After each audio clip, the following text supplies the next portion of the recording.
Hi everyone, it's Yogi here. I hope you're well. It's 3:30, sorry, 8:30 p.m. in London, and I hope you've been doing well and ready for a spot of stitching. And I am as well. But as you can see, today we have a slightly different start. Okay, yes, as the title suggested. I'm restarting this piece. And for some of you with BDI, you probably know which piece I'm talking about. So today is Wednesday, so it's a Kim Jacobs SAL Day. So it probably narrows down the candidates for you a little bit. So if you don't remember this piece, I do not blame you because I haven't worked on it for, I'm thinking, close to 2 months. Definitely over a month, a little bit more. And I've been thinking, why do I not want to pick it up and stitch it? And it took me a while to figure it out. But I think I know the reason why, and I'll explain to you, okay? So if you don't know which piece I'm talking about, let me show you the markup here, okay? This is the Valentine Nook. It's a beautiful piece. I absolutely love it. The color scheme is so gentle, and it's like Valentine is for the entire year. I'm happy to stitch this piece all year long. But somehow I just wasn't feeling the flow with this piece. So I kind of left it for a little bit, and then finally I'm coming back today because I think I figured it out. And let me show you what's happening with my piece here. So those of you maybe notice the masking tape. Yes, I cheat with masking tape sometimes. Do not judge me, okay? I'm lazy. You already know that bit. So this is what's been happening with this piece. This is a 14 count Ada.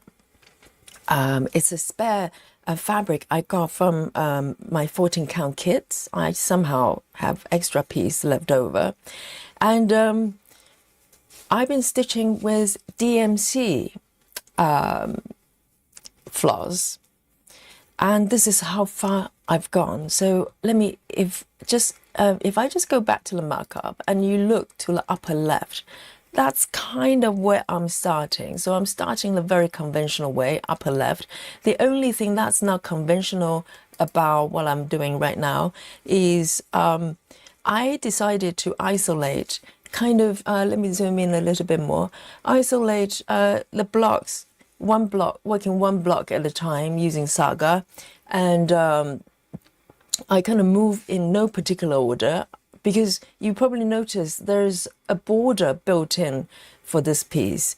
And in order to not get bored with it and become fatigue, I decided to just isolate area, work one block at a time, which, whatever numbers that serves me, and block by block, and just tackle the area that I'm interested in terms of color schemes and objects on the screen, on the design, etc.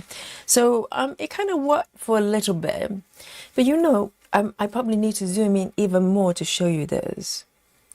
So even though, yes, it would eventually work because I can literally move to any location as long as it's accurate and stitch accordingly. But look at these Y stitches, okay? It's probably hard to tell. This is kind of a QVC moment here. I need to kind of turn it different angles. Can you see the threads there? It's a little bit shiny. And you probably heard me talking about or complain about DMC Floss being shiny, and the pale colors really, in particular, you really notice the shininess of the surface, and I just don't like it because this piece just, I do not see it having kind of a slightly glossy surface. It just doesn't work for me. And but this is what comes with DMC or DMC pale colors, cream colors, white ones. It just has this unnecessary shine to it. And for some reason, it just put me off from working on this piece. So I decided DMC was probably not a good choice. And I really see this piece as really earthy, subtle, and grounded. So I've decided to switch to CXC, okay? And you probably know by now that I'm a big fan of CXC, for its really matte, earthy, and nice, texture to stitch. So that's what I'm going to do. I'm going to switch to CXC, but rather than blending in this piece, I'm going to restart on a different fabric. And as I'm switching to a different fabric, okay, let me show you which one I've decided to go for. So I've got it set up here. Let me zoom out a little bit. So this is a new piece of fabric. It's also a spare one that I managed to salvage from other projects. And it's actually a 20 count. So at this point, if you look at my rotation here, I don't have anything that's 20 counts. I have 22, and I have 14, and I have 116, with a Halloween. And the rest of them are either 25 or 28. So I'm quite interested in the kind of, slightly different stitching experience of 20 counts. So the stitches are smaller. The one you've just saw is 14 counts. So the piece will be smaller and much less shiny, I hope. Really. I mean, I love the vibrancy of the DMC colors, but I just cannot do with the shininess. I think it's less obvious if you stitch on higher count fabric, like 25 counts or above. But for 14, it really shows, and I do not like it. So instead of struggling with it and try to fight through it, I just thought, well, let's have a fresh start. This is a beautiful piece. I really want to work on it. And so I'm starting a new piece of fabric here. Not only so, I'm going to start from somewhere in the center. So I'm going to dive into the juicy bits, okay? This is very much me. If I find the borders kind of a bit boring, I just dive straight to the middle. And that's what I'm going to do. So this is my plan today, and I'll talk about how I'm going to move forward with this piece in terms of stitching method, okay? But before that, of course, I am going to say hello to the chat and see who is here, who are here to join me today. Oh, the first to report to the chat, hello, it's our Sarah, welcome. And then Busy Mom as well, Busy Mom is here. And Betty Lou Taylor is here as well. Yes, she's wishing everybody a wonderful week. And let's have a look. Leslie is also here as well. Hello. And Suzanne, welcome back. And let's have a look. Oh, Joyce is here as well. Welcome. Nice and early here. Hello. And Grace Holston as well. She says, hello, everyone. And Nikki. Hello, Nikki. There you are. We were about to send out a search party for you. Welcome. So nice to see you. And Susan, my friend, is back here as well. And Wendy, 25. And let's have a look. Let me scroll down. I want to say hello to everybody. Vega. Welcome, Vega from Japan. And Mandy Moran. Hello. Small Town Stitches. Good to see you. And Brisbane. hello, I butcher everybody's name here. And Small Town Stitches, hello. And she says, I love 20 count 1/1 with CXC. Oh, interesting. And so thank you everyone for joining me today. And so let me just show you my app. Obviously, there's not much to show here because it's empty, okay?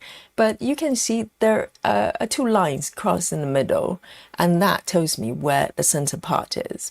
So in terms of where I'm going to start from, even though it's from the center, I do have a zoom, focus area I want to work on. And also, the area as well, and also the method. I want to talk about the method. So let me just flip it over to show you the full piece. So this is a full markup. It's gorgeous though. It's really gorgeous. And so the center part is the table here. And so what I'm going to do is to work on this area. And you might be asking why. So let me zoom in a little bit. So we have the table here, right? Let me zoom out a little bit more. Let me go to the stitch area. How's that? So there's a lovely cushion there. I really, really like, and a lot of kind of rare heart-shaped things on the table as well. So I'm really drawn to this area. So, you know, I'm going to just treat myself and just stitch wherever I want. Why not? As long as the location is accurate, it doesn't matter. You know, I have Saga on my side. I will be good. I'll be okay. So this is the area here. It might not look like a lot in terms of the block counts. So I'm not doing the full block end to end. I'm kind of ending just slightly outside the cushion there because I want to focus on objects I want to stitching on rather than just purely following the blocks. So there's about 1, 2, 3, 4, 4.5-ish cross and three vertical from top down. So we're talking quite a few blocks here. And you know, if you know me, cross country is still something that I'm working on. And you know, if I want to wander within a block, I try to keep it maybe six blocks range. But recently I've been a little bit more adventurous. So this is what I'm going to do today. Okay. And with that, let me switch it back here. So I am ready to restart this this piece because I've been, you know, it's been I've had this piece in my stash along with other ones, all the whips, and I look at them from time to time, scan through, talk to them a little bit, see which one wants to be stitched today. And this one just didn't speak to me for ages. And I was feeling a little bit guilty because all the other ones get work done. And it's only fair to give it a new start. So what I'm going to do is to grip my fabric. This is on grip fabric. And of course, I'll need my needle minders here. Suzanne says, cat start. Cat start is a little bit too adventurous. Look at this. The markup. Cat start is kind of slightly odd position. It's very hard to gauge where you are. I've got a little bit of leeway with the fabric, but I don't want to be too adventurous in that regards. But also, it has something to look forward to. I could, you know, plan my strategy correctly. I might get to the cats a little bit sooner than otherwise. So here we are. So with my needle minders, and I'm using 26 size 26 needles here, and for 2 strands. So that give away the number of strands I'm going to be stitching in. So earlier on, I think who was that saying that yes, Small Town says 20 count 1/1 with CXC is your favorite. You know what? I'm gonna try 2 strands, see if it flows, because I do have another project that I stitch on 2 strand 1/1 full cross on a 22 count fabric, so it's slightly higher. This is 20. Okay, so I'm hoping it will be a bit more, it will have a little bit more space there. Let's see how it goes. And Brisper, is it Brisp? I don't know. There you go. Look at the screen. You know what her name looks like. She says, I love how folks find restarting so easy. It makes sense to restart if you're not enjoying the project, but it's a hard pill for me to swallow and do for myself. It really depends. If I'm like 10% into it, maybe I'll rethink. You know, maybe I just switch my floss to CXC and see if it flows. But Yeah, I barely started. I had maybe half a page done. So, you know, I'm okay with it. I can live with that. Okay, so yeah, it's up to individual. And by the way, this is a mini piece. Okay, it's a mini piece. So we're talking about 9 pages worth of stitching overall in heaven and earth terms. So first of all, I'm going to just do a quick gridding. And I thought I could have done this before, but I thought I'd show you because there might be some new stitchers in the chat here or watching, and they're wondering, you know, how do you grid? And I'm not saying my method is be all and end all at all, but it's just a gridding method for mere mortal. Okay, I don't do anything fancy. I just count them and count them as accurately as I can. Which is difficult sometimes. And I'm going to just count to 10. And with this, because I tried, you know, you can see I try a little bit of pencil here. I'm not too sure because this is a very light piece. And with some pieces, I just draw, lines with pencils and I don't care, everything get covered. But until I know exactly how much coverage I'm going to get with this piece, I'm going to just be cautious and use my fabric pen here. It's a little bit thicker, but you can remove it very, very easily. So I'm going to just be careful, mindful now, and do just create the area that I need today. 1, 2, 3, 4, 5, 6, 7, 8, 9, 10. And if I count it wrong, please raise the alarm. Okay, you know where the alarm is, just let me know. I'm going to place a dot first and see where I go from here. 1, 2, 3, 4, 5, 6, 7, 8, 9, 10. So I tend to only grid as I go, just the surrounding area, because I don't trust myself. I'm just thinking that if I grid too many of them, I'm going to just create problems for myself if there are errors. So as you can see here, let me just change the color of the grid here. So I'm not going to start right at the center because I'm focusing on the object, the area that I want to stitch on. So I'm slightly off the center here. That's what I want. Okay, you can see it here. So where I am right now is actually the right side of the first block from the center, if you know what I mean, by this point. So I'll need to remember that. And Small Town says, let me just see if I can highlight this.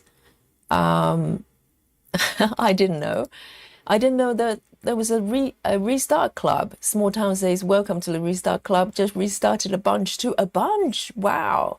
That is brave. I think this is the first one I restarted because I don't like it. I have restarted projects that because I stitched on the wrong orientation. The wedding shop, for instance, that one, I did stitch in. I'm trying to think whether I should. Okay, I know where I am. So I'm going to go one block above here. 1, 2, 3, 4, 5, 6, 7, 8, 9, 10. It's much better to be careful than sorry. So this process, I do take time to count properly. But once you get it going, you just, follow the previous line. So it will be a lot easier. Like here, I can just follow the stitch here, hoping that I'm correct, like that. And I might draw a line in between, see how it goes. Why does it, it's a little bit longer, it looks like. 1, 2, 3, 4, 5, 6, 7, 8, 9, 10.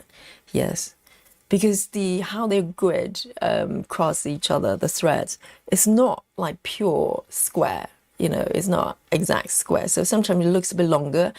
It makes me nervous, thinking that I'm probably counting it wrong. So the center line will be somewhere here from this block downwards. So 1, 2, 3, 4, 5, 6, 7, 8, 9, 10. But restart is also exciting because you know, it's a different experience. And also I'm literally tackling it in a totally different way. And it's going to be quite fun to do. And I think, am I being ambitious? I'm going to extend it down one more block here. 1, 2, 3, 4, 5, 6, 7, 8, 9, 10. You know, on the screen, sometimes it looks quite small, but in fact, when you look at the fabric, it's quite a large area. So it makes me a little bit more nervous. Yes, it is biggish, isn't it? But when I'm going to use a method, hopefully it's not going to create too much problem there. So I have 1, 2, 3, 1, 2, 3, 4, 5, 6, 7, 8, 9, 10. And guys, let me know what you're working on, okay? Are you working on Kim Jacobs pieces or something else?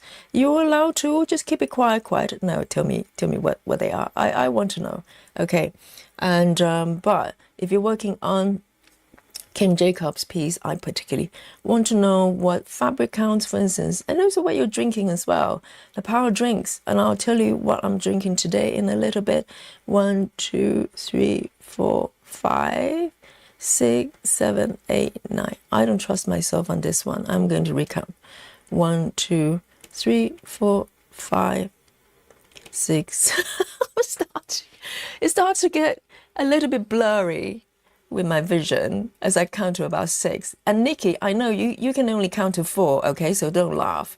1, 2, 3, 4, 5, 6, 7, 8, 9, 10. Okay, that looks better. I did miscount the last one. See?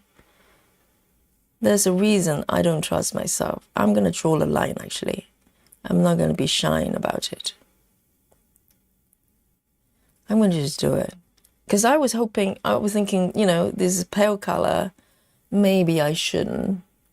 1, 2, 3, 4, 5, 6, 7, 8, 9, 10. Okay, so in actual fact, my endpoint is about here. But I'm going to just grit normally anyway. Just remind myself it ends here. So from here, so see, once you get the initial position going, it's not bad. You get to grit a lot very quickly.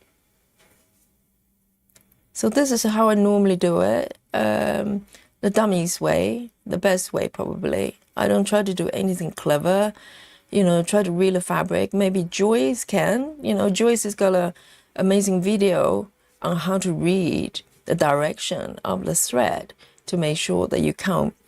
You need to only count 5 instead of 10. But, and by Joyce, I mean Nikki Stitchy, okay? So she's a floss tuber as well. She's been slacking recently because I keep her very busy, you know, coming to the stream. So it's a full-time job now, helping me out here. So, but it's very clever that you could potentially read the direction of the thread. So instead of, you know, 1, 2, 3, 4, 5 to 10, you count only 5 and you know the endpoint. You check the endpoint and to verify if it's correct. So here I am. Not too bad. I've gridded everything. Okay, so I'm ready to go. So this is my, the center line here somewhere in below. So why don't I just draw a quick pink line here? So it just helps me to orient myself. So the center line is actually from here. I'm using a different color here. Okay. I just want to start correctly. Moving forward, I won't need this center line anymore. And my proper center is actually 1, 2, 3, 4. Hang on. There. 1, 2, 3, 4. 1, 2, 3, 4. Okay, my center line is actually over here. 5 more stitches 2, 3, 4, 5. There. That's the true center. But I'm moving away from it slightly in order to capture this area I want to stitch. So here we are. So with my CXC floss, I hope this piece will go smoothly and I will love it the way I should do. And let's have a look. Let's see what everybody's working on. Goodness. And, you know, our SAL is very relaxed. You know, you don't have to do anything particular, but Joyce is following the rules. Joyce is working on dry flowers on 20. 20 counts the same as me, 1/1 with CXC. But your piece is so beautiful though. I'm going to do 2/1. What do you think? And she says, I love how this complements watercolor of the image. Oh, that makes me rethink. That makes me rethink. And Caroline also says, hi, I have also decided to do a restart on the traveling library. I was using 25 counts but not enjoying it, so I'm doing 22. Yes, I mean, you know, if you in the beginning, people tend to want to kind of power through it, you know, but if you go too far, it's much harder psychologically to want to restart. And I think, you know, even within the few hundred stitches, if it doesn't feel right, you know, maybe maybe try again. You know, there's nothing to lose. And oh, okay. My name's Brandy. Brisbane is the username I had for 30 years. 30 years, I ask you. Okay, Brandy is a lot easier. Brandy. Brisbane is Brandy. And Busy Mom says, how did you determine the middle of the fabric? I just fold. I learned this from Dimensions Kit. So I have a piece of fabric. Obviously, I have equal margin. Let me just take my first thread and I'll explain to you. Oh, yes, before that, hold it there. Hold your thought, Busy Mom. So in terms of method, I actually checked with my maintenance shop, the handyman. My typewriter has been repaired. Okay, so today I'm actually using the repair typewriter. I'm going to typewriting this block, this area here, and I am going to obviously follow the symbols from left to right. Yes, I have been typewriting, have done typewriting for a while because it's broken, because I just misused it. I went rogue. So today I'm going to do a, you know, maybe a bit more proper typewriting method, because I have, you know, only 1, 2, 3, 4, 5, 4.5 blocks to work with. So I should be okay. I should be okay. So that's that. So that's what I'm going to do. Why don't I just pick the first color here, and I'll explain to Busy Mom about it, about how to find the center. Okay, let me pick this one here. So my first victim is 3722, and so in my mind, even I have a little bit of doubt with 2 strands, but why not? You know, I know it works really well for Joyce, but maybe I can provide a different perspective by using two strands. So it's all for research purposes. 3722. 3722, I have one ready here. So let me make the first start here. So I've got 2 vertically. So I think, yes, I'll do a normal stitch here for the start. And we should be fine. Okay. So let me just get this started. So I'm using 2 strands, and hopefully typewriting, I don't know whether it will help with fullness of the stitches, but I think that's what I'm going to go for in my mind.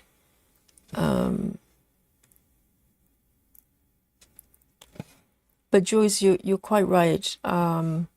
The the kind of the style of the piece is, you know, is actually will work quite well with the lightness of the stitches, you know. 2 above and 1, 2, 3, 4, 5. I just want to get going first. All right, so Busy Mum, I learned the technique from the Dimension Kids. They always come with instructions. So you fold the whole fabric. If it's got even margin, you know, incorporated, you fold it in half sideways, and then you fold again. So you basically turn it into a quarter of the size and find the middle point between the folds, and that's your center point. That's it. That's very, very, very, very simple. So there you go, Busy Mum. You fold and fold again. So let me just demonstrate here. So with a piece of fabric here, just in case it's not clear, I'm sure it is. But again, there might be some new stitches here. The best way is if you have your fabric or measure properly, or even, you know, border, you just fold one way, this way first, and then you fold again. You fold again. Okay. And then the pointy part would be the center. So normally I just mark it with a pen, and then when I open it, that's my center. So it makes sense, right?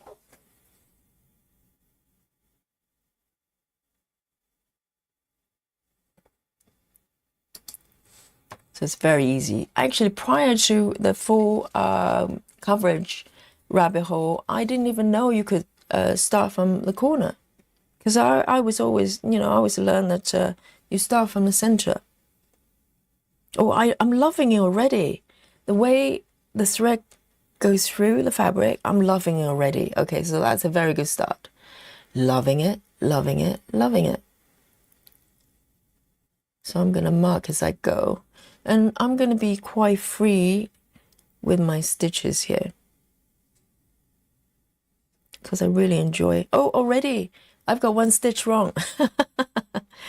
I'm doing reverse stitching just to demonstrate. As I say, maybe some viewers are new.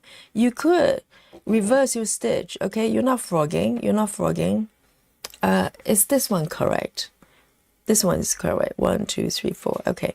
No, it's all right. It's all right. I'm not frogging. I'm not frogging. So one grit off.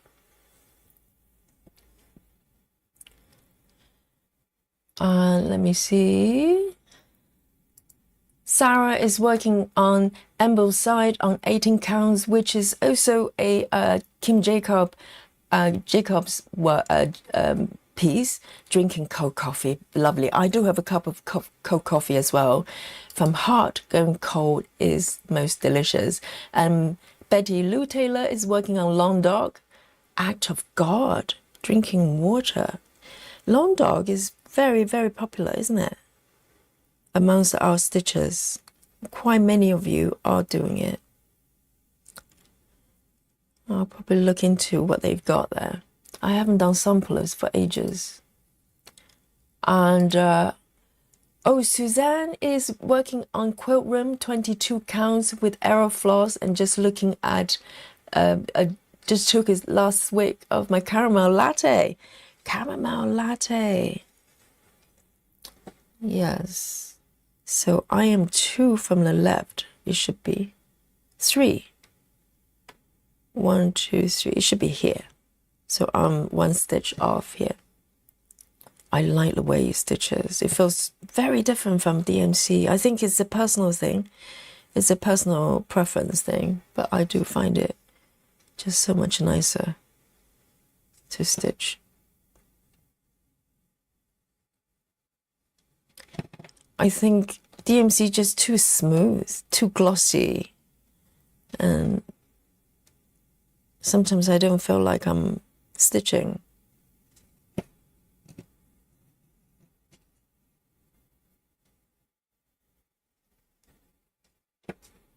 It's looking good.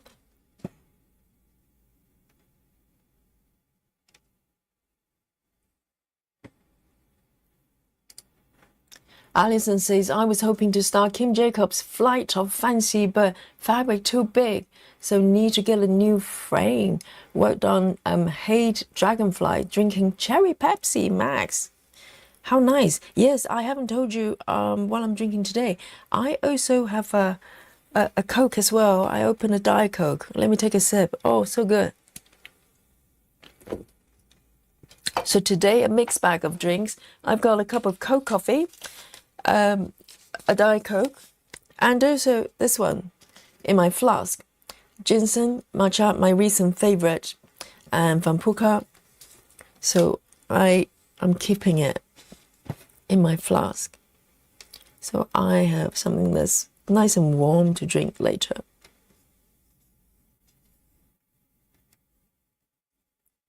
The stitches feel full, but not so much that it's not, it's difficult to work with, at least at this point. I know it's all nice and open right now, but I think it's workable. Let's see how it goes.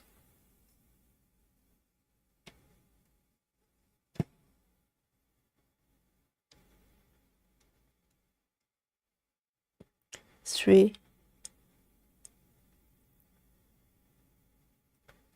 There.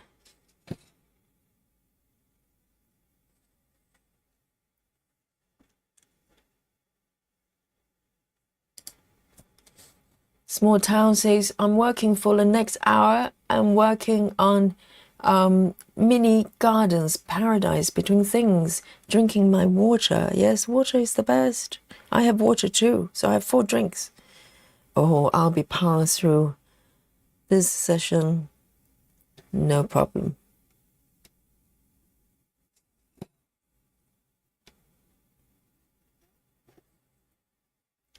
And this fabric is 20. Again, I'm thinking this might be Ada as well, or even weave. I have no idea. It probably doesn't matter. Ashley Wilkinson, I'm working on Pink Pixel Shop on 18 counts with CXE. Yes, CXE is popular among self-stitchers.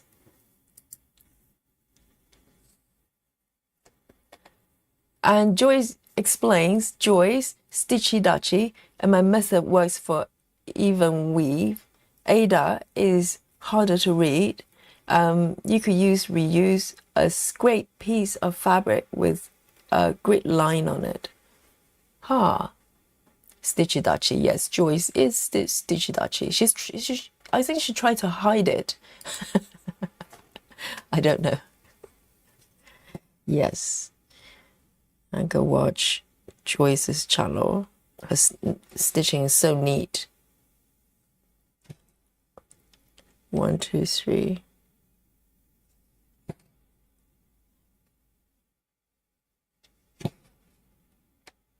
And I think I'm going to end this piece here. It's getting a little bit short here. So I'm going to just finish the thread and stop there and switch to the next color. Yes, the stitches are quite full, Joyce. It's an experiment. Let's see how it goes.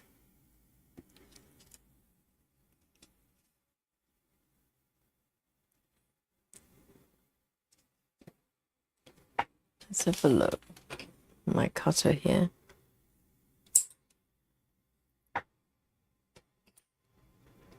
Michelle Fuller is here. Hello, hello.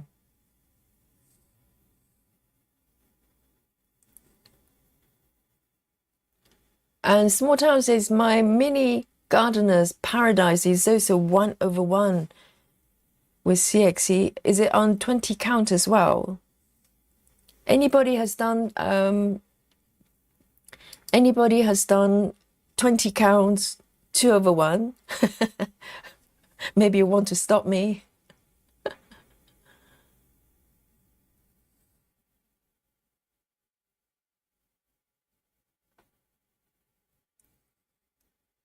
And Mandy says, I'm not stitching tonight. I'm building my Harry Potter Lego Hogwarts castle and drinking coffee. Oh, wow. I used to love Lego. Yes, I play a lot of Lego growing up.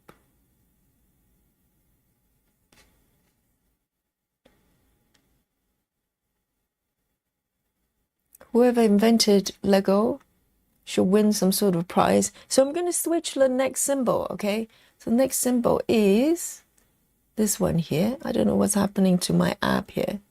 Hang on, it's playing up. So let me fix my screen first. I've lost the toolbar for some reason. Let me restart the app.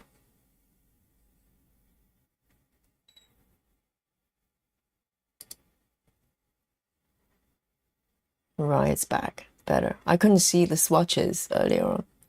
So here we go. Let me pick the next color. 304. 304.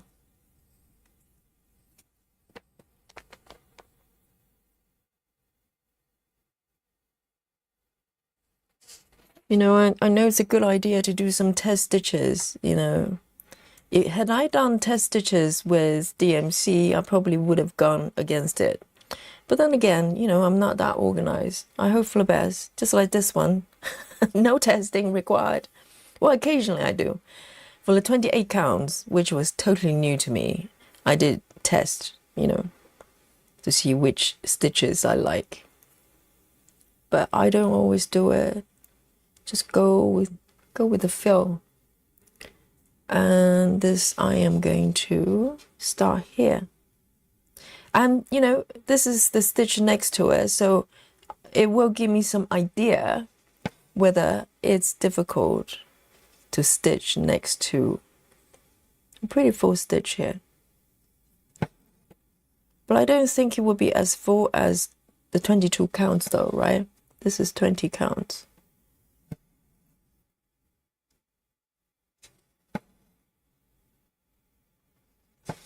Let's see what happens.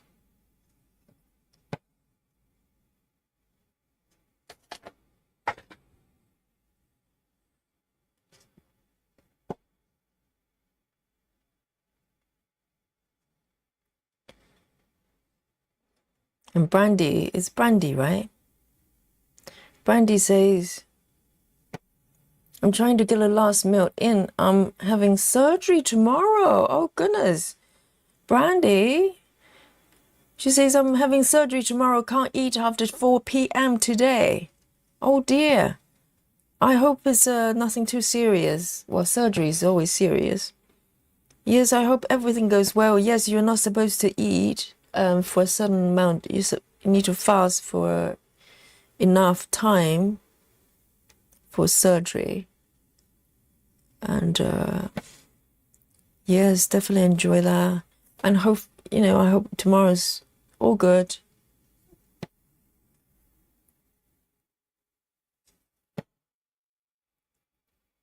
And this one I am going to, there's no surrounding stitches, so I'm going to end it here. And I'm going to do a tuck-in because it's nice and easy. I just stab, not stab, insert, okay, it sounds a bit better. Insert my needle through across to the center and pull it, thread down. Nice and easy and very, very secure. It looks nice and full, it looks pretty. And manageable so far. I might be crying later. I don't know, but so far I'm still laughing. 304. I'm gonna pop it back. Pop back my needle there.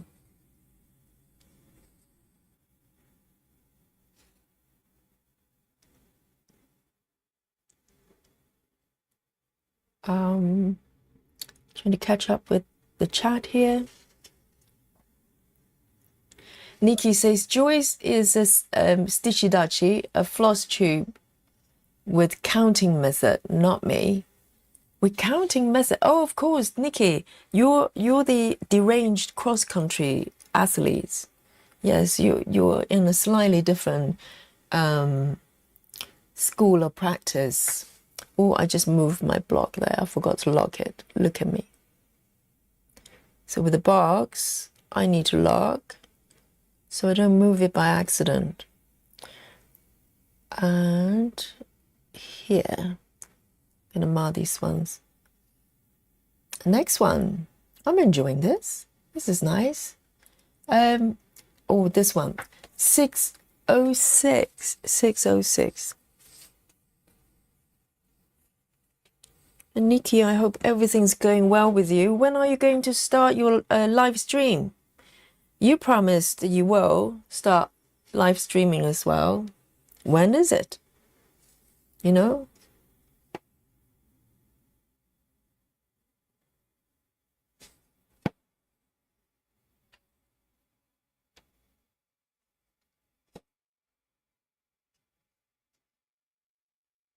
I'm gonna just stitch over it.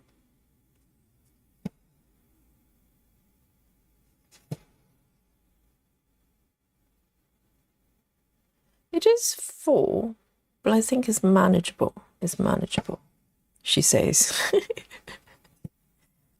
And then start crying in about 5 minutes. I think this area would be a good test because there are multiple stitches within quite close to each other. So, you know, if it's okay, it should be fine.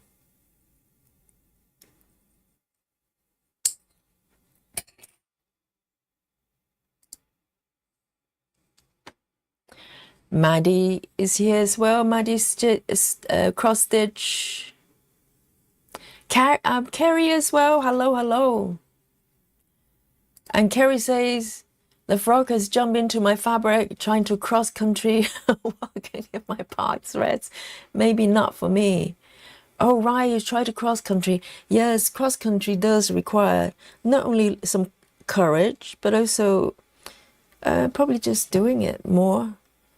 I'm still, you know, very much through that journey. I think I can go a little bit further without panicking, but I still panic if I go too far. So, yes. But obviously, if you can get your frog, your personal frog, to practice yoga, things might get a little bit easier.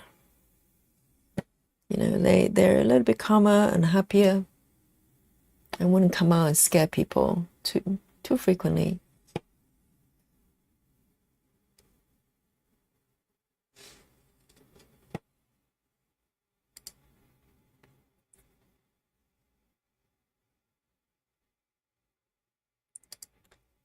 Nikki says, I think I'm losing internet because of storm. Gonna have to catch replay. Oh, poor you. That's not nice. No internet, no yogi. No, yeah, you can have yogi replay. Oh, I'm so sorry. Yes, I hope everything is okay with the storm. Oh dear.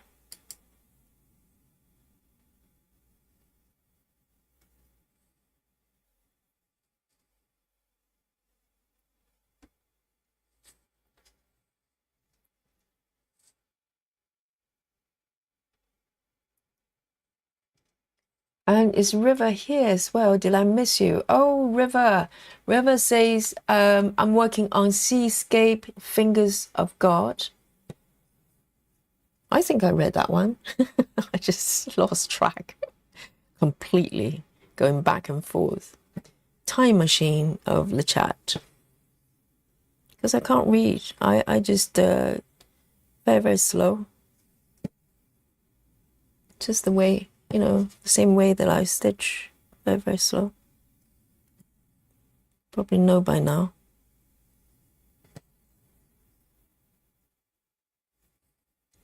I'm going to move it slowly to the right there.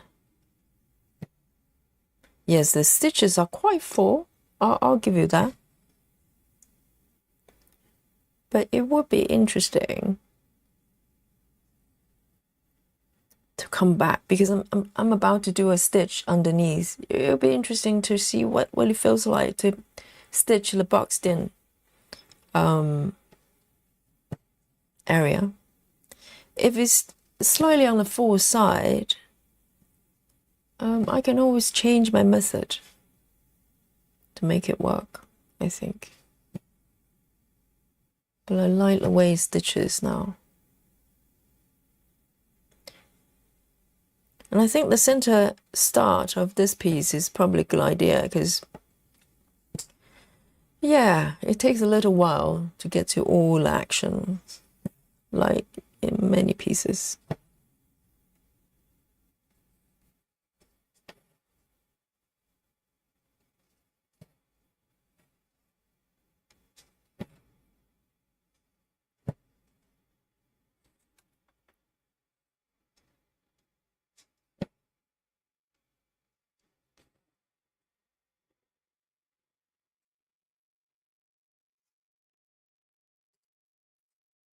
Wendy says, tip, when finding your starting point, mark an arrow in and up down with a fabric marker or pencil.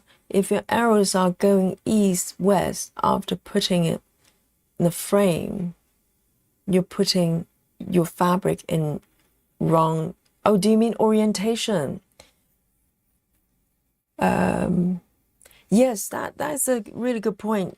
Because the last time I had to restart a piece was because I was stitching in the wrong orientation. Instead of landscape, I stitched portrait. And it took me about almost a page of stitching from the center to notice that. And,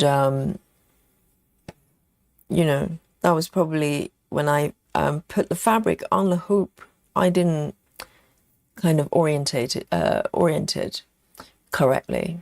So I think some sort of marker would be very useful. So thank you, Wendy.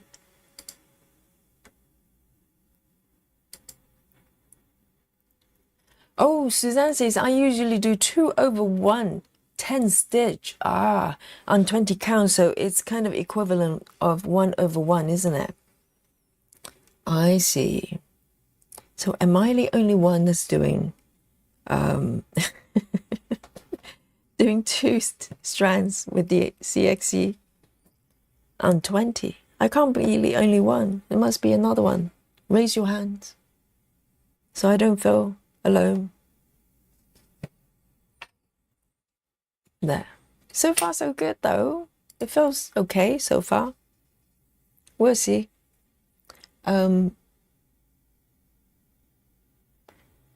6:06. Let me take a sip of my coffee.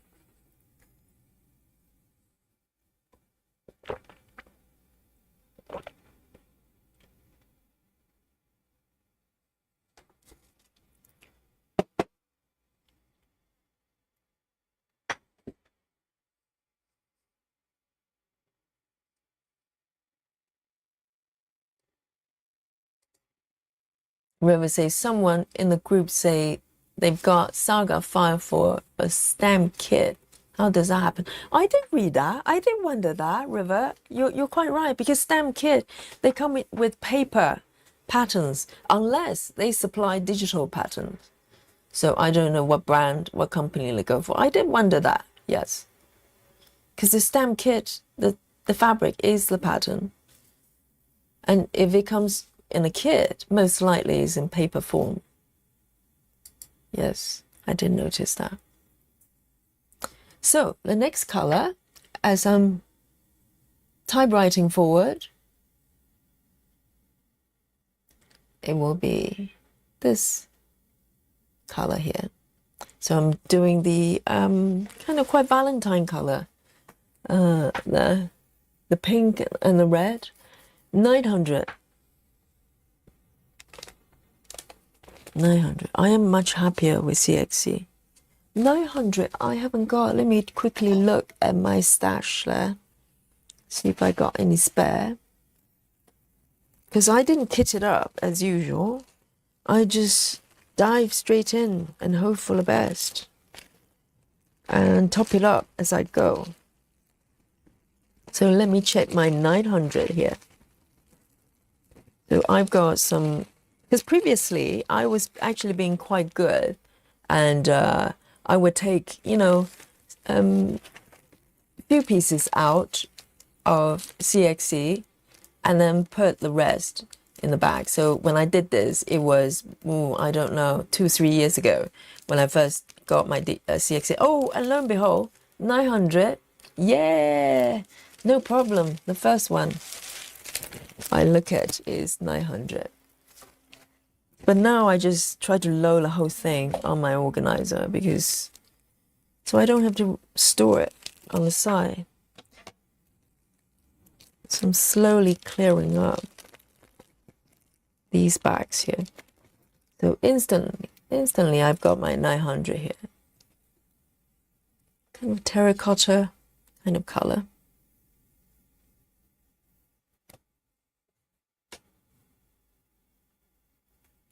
The problem with having a master set is it's too easy to start a project. You're ready to go if you have the fabric. Beautiful.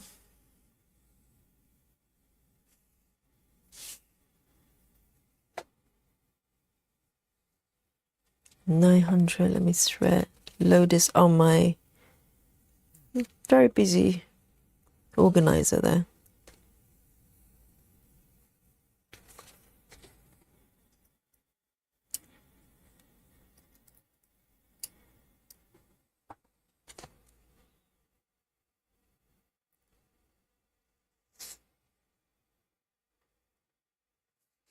A single strand. So in case you don't know already, so every Friday, so I need to give you a little update. So the plan for the festive stitching, we're moving from Tuesday. Oops, just not my camera there. No earthquake in the UK. And we're moving the festive stitching from Tuesday, from, you know, last week when we started, to Friday. So I think, you know, quite a lot of you prefer Fridays to be your festive stitching day. And we can do that. So what's happening is I've just got offered 2 new classes on Friday evening. So normally I don't do, you know, or at least I try not to do evening classes, only on Monday, so at this point. And but these 2 classes are just too good to turn down. And they're back to back. They're both in the Friday evening. And I'm really looking forward to teaching in that studio. So what's happening is the classes will finish at around probably the same time as the Monday class. That, you know, even though I have 2, but the first one starts a little bit earlier in the day. So 2 of them back to back. So by the time I finish and come home, it will probably be about the same time as Monday. So I want your opinions here, and I'll take your lead. So either Monday would be just slightly later with starting, which is slightly inconvenient for the guys in Europe, I know. So it will start probably between 10 to 11 p.m. UK time. That would be kind of sensible. Or, I don't know, we can move the festive day to a different day. I don't know what you think about that. So I'm totally happy to do a later time. But I'm just thinking, you know, if you're in Europe, it's kind of late. And so let me know. So the new classes will start from next week, I think. So we can just do a later session.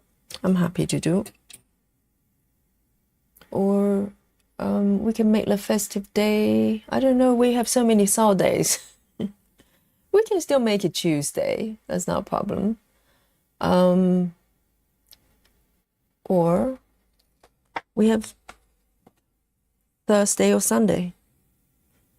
900. It's just nice to have a day that we can get together, just stitch, you know, festive pieces. It's fun.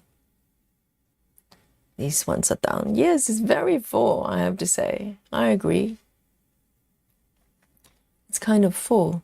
And, okay, so next one.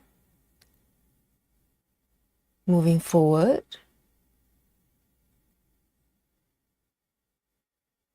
Is, oops,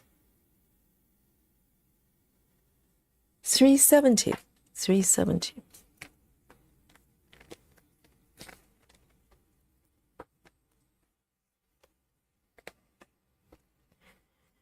$370 is a green. Very nice.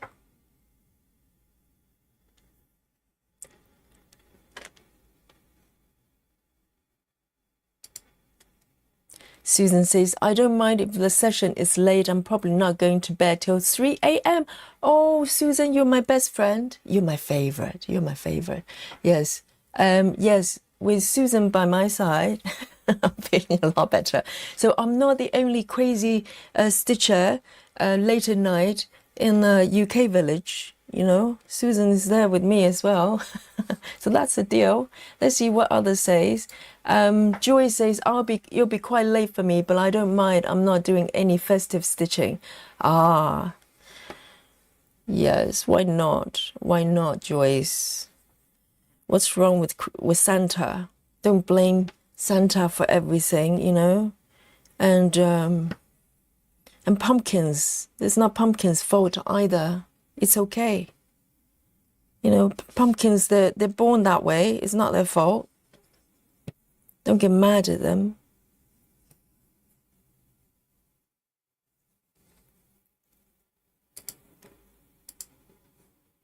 And Joyce, it's a bit too late for me. Don't worry about me. Yes.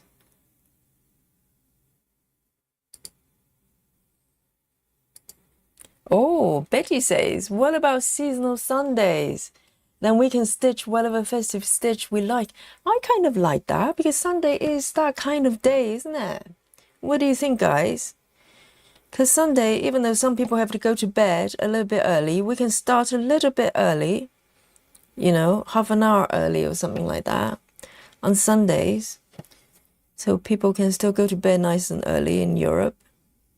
What say you, guys? I'll take your lead. Yeah, Sunday is a peaceful day, and it's kind of, you know, that kind of day for festive stitching. That's quite nice too. Thank you, Betty. That's a great idea.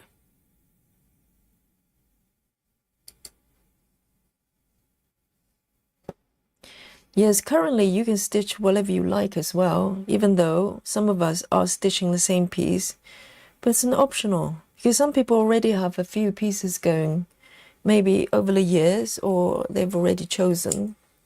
So we have a Christmas album in our and Halloween one as well in our Facebook group album. If you need some inspiration, you can always go have a browse. That's suggested by all the members. And there's some beautiful pieces there.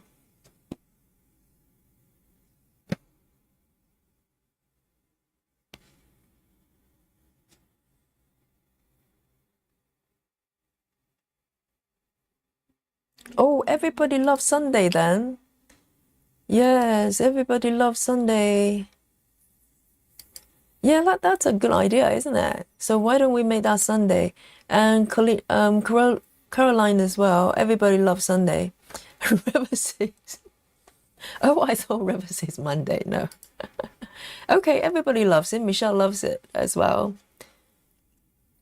Maddie is joining the chat as well. Hello, everyone. She says, hello, Maddie. Yes, Sunday it is then. Excellent. Friday, I'll just do a later session like Mondays. And hopefully, you know, at least Susan can join me in Europe. We're two lone, you know, stitchers in the European village. It's okay. We can handle it.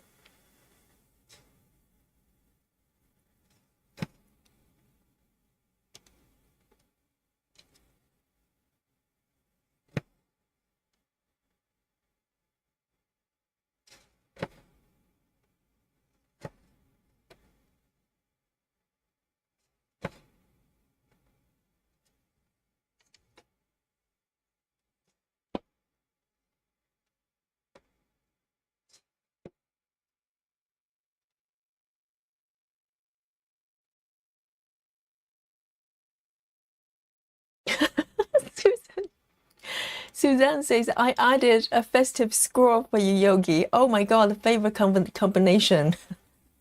It's festive and it's got a squirrel. You know me, Suzanne, you know me. And I saw a piece where an avocado is doing yoga as well. It looks like a frog, actually, the avocado. That's so cute. And I was actually reading out the different poses, making sure the avocado is, you know, doing yoga correctly. The postures were on point. So well done, avocado. Thank you, whoever posted that piece. That made me laugh.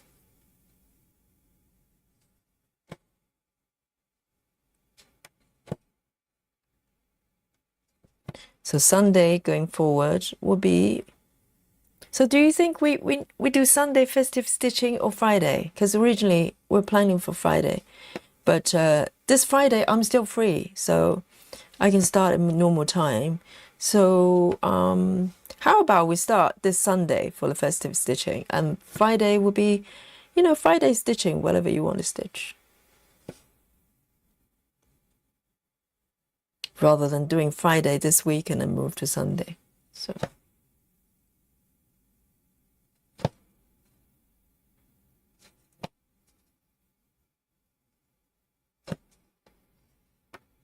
There. I think this one I am going to do, see if I can do a tuck in within the stitch itself, the last one.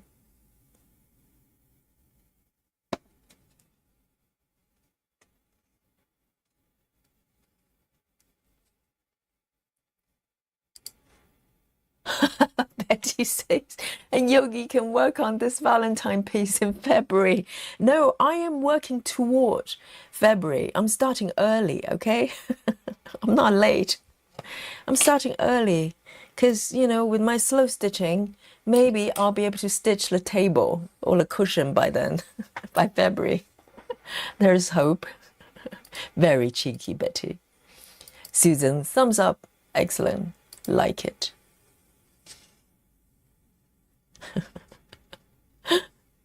I know.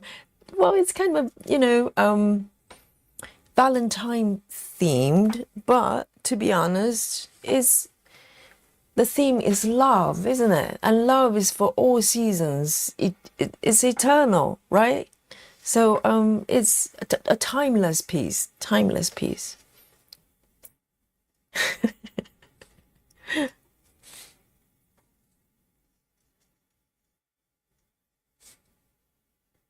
Frolicking Friday, I love it.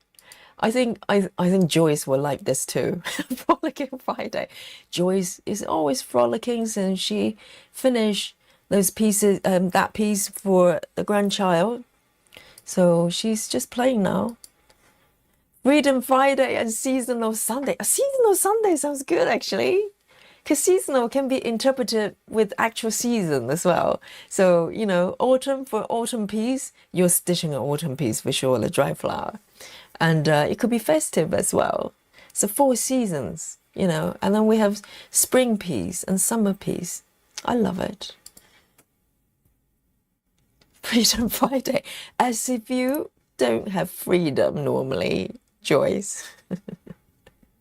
Do not start. That one's done as well. Beautiful. It's working so far. It's doable. I'm not crying yet. So it's all good.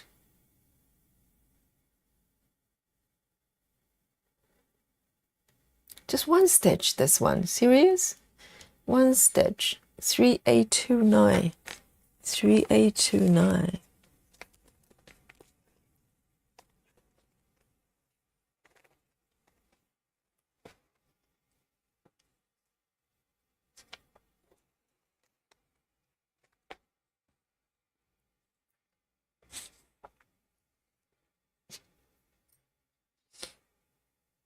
You know, I don't know about where you are, but on Sundays, Susan would know there's, you know, people watch something like Songs of Praise. I don't know if it's still on TV. I haven't watched TV for like forever. But it's like Songs of Praise. But you always get or Antiques Roadshow. Okay. So these two sometimes I think is back to back, and you know, it's kind of peaceful thing to watch if you're into that kind of thing. But you also feel a little bit depressed because you know the following day either you have to go to school or you have to go to work. So, you know, it's mixed feelings. I used to like Antique Roadshows. I watch with my mom, and you know, because sometimes people find treasures they didn't know they have in their loft, and from their grandmom or something. It looks like a piece of trash, but you know, worth millions, or at least more than £10. But there's always a sense of, you know, kind of sadness. You know, the following days is a school day or working day. 3829. 3829.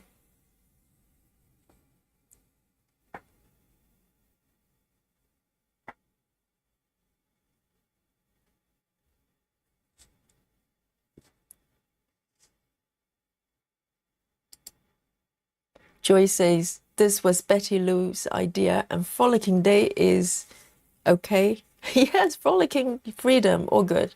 I like frolicking a little bit better. It's just even more playful. Because freedom is almost, you know, it feels like you're trying to escape from something. Frolicking, you're just happy. So yes, Frolicking Friday it is. Thank you, Betty. And Joyce.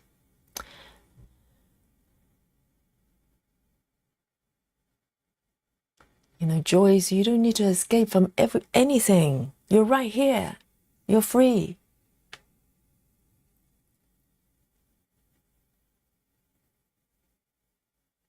Next one.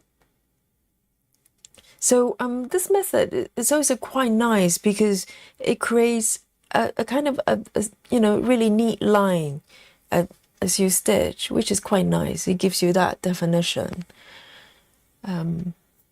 That's sometimes quite nice. 612, 612.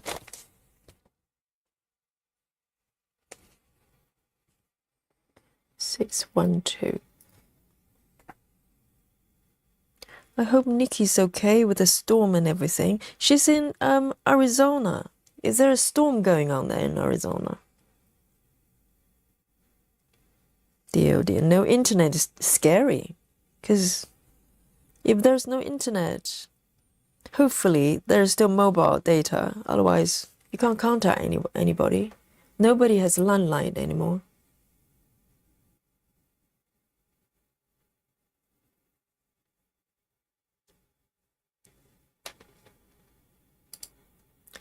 Susan says, beauty of being retired, don't care about Monday anymore. Yeah, freedom. Yes, I find since I became a yoga teacher, you know, we kind of the normal meaning for sort of weekends and weekdays, they have totally different meaning because weekends for me is actually busier. Towards Friday and weekends, I'm actually busier. So, you know, but weekdays, you know, I normally try to have at least 1 week rest day.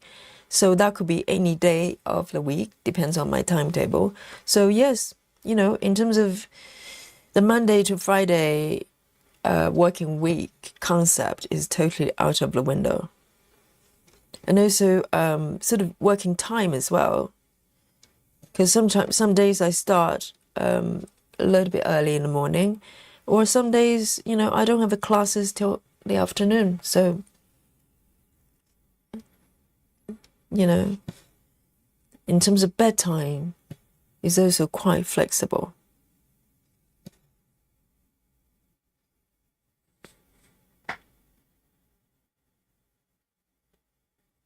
Should I take this over here? I'm thinking, why not? These are loose stitches, so I'm gonna just take the thread a little bit further.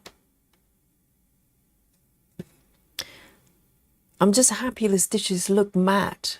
Oh, what a relief.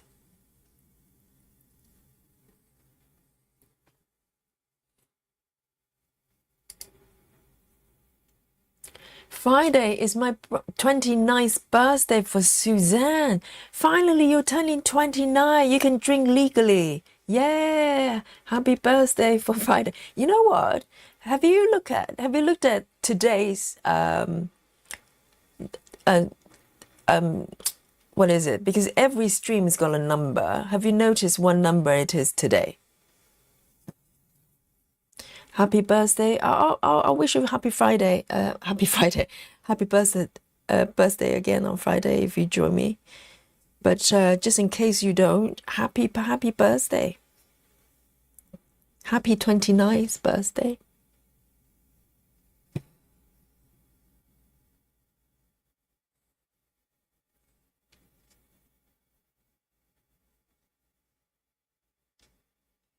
Oh, this is too far. I'm going to end it here.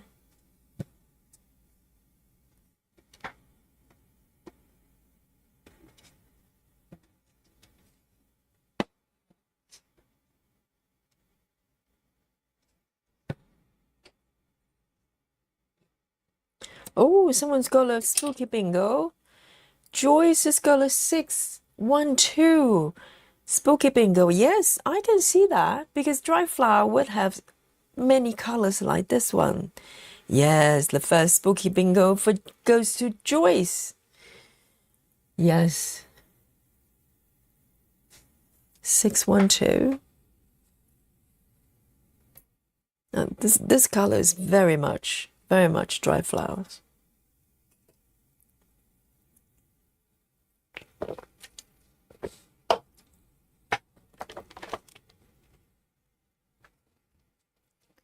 Let me take a sip of my tea.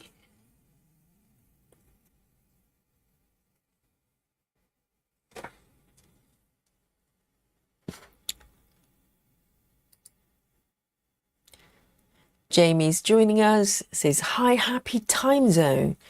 All here, thank you for putting a name in to remind me. I do remember, Jamie. And happy birthday and happy anniversary. Absolutely. Happy anniversary for whom? Wonderful.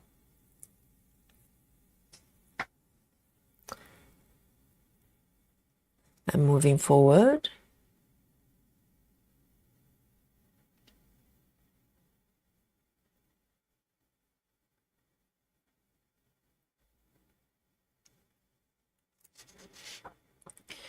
Little cupcake, and let's have a look. 648, 648,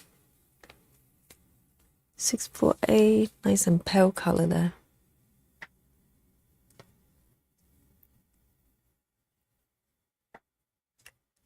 Yes, it's nice to do a little bit of typewriting. I missed it, but you know, typewriter was broken, so there's nothing I could do.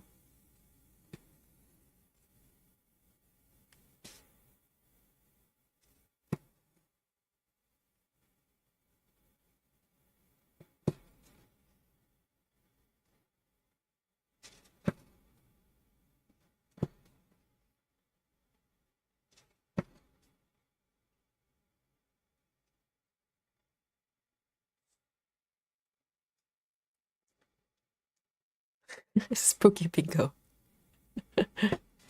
Yeah, Joyce and me get a lot of spooky bingo. And I think Travis has got quite a few as well. I think certain stitches kind of just, you know, maybe it's the, what is it? Energy fill. kind of syncing with me. So they pick the same color at the same time. Oh, Twilight Zone.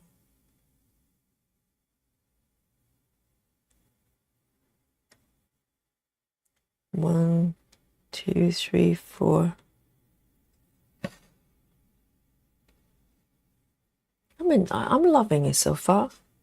So far, so good.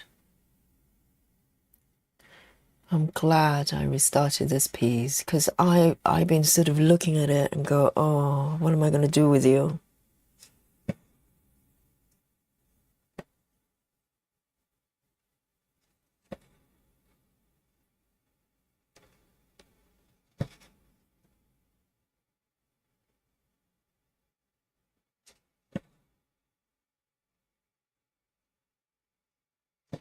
So no one noticed the number of stream today. Come on, guys. Have a look. Have a look.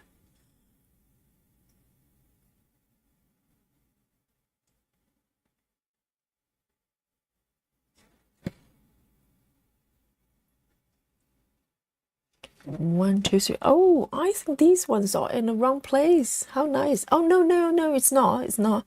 What I have to do, I need to remove this center line because it's confusing me. Oh, I thought I stitched in the wrong location. No, I'm okay. I'm okay.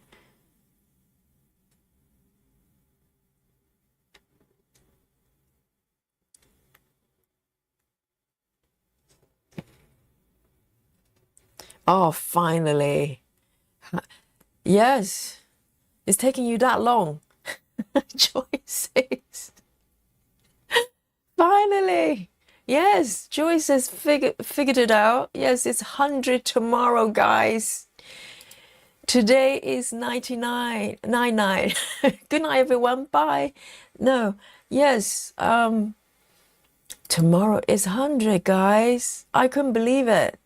You know, I add one number each day when I do the thumbnails, and I go, geez, it is 99 today. It means tomorrow is the 100th stream. Hey, Randy, hello. Welcome. No, you're not late. You're never late for a good party. Okay? Welcome. Yay. Play with us. Play with us. Yes, tomorrow's 100th stream. You know, when I started this, I thought I'd do 30 days, I'd be laughing. But here we are, 100 streams, 99 streams later. So it's a shame it's not a Saturday. All we can do a marathon, right?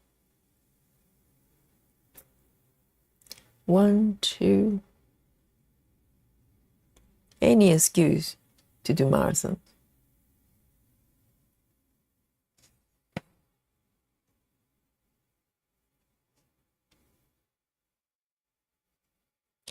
Hey, Kimberly is in the chat as well. Welcome, Kimberly. See, I remember everybody's name. I'm doing well. I can't remember my own phone number, but I remember your name because you're special.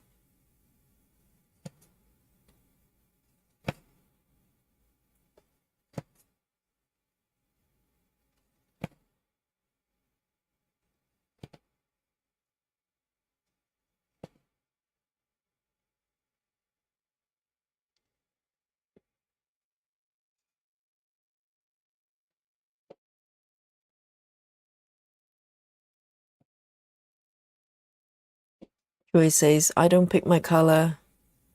Saga picks it for me. Yeah, I like that as well. And I've been trying out the 1, 2, 3 as well. Previously, I was just doing min to max, which I like as well. But yeah, the randomness is fun, isn't it? Randomness is fun. And I think Typewriter, to a certain extent, is a little bit like that because you leave it to the pattern. So you don't have to make decision. It's a little bit like that.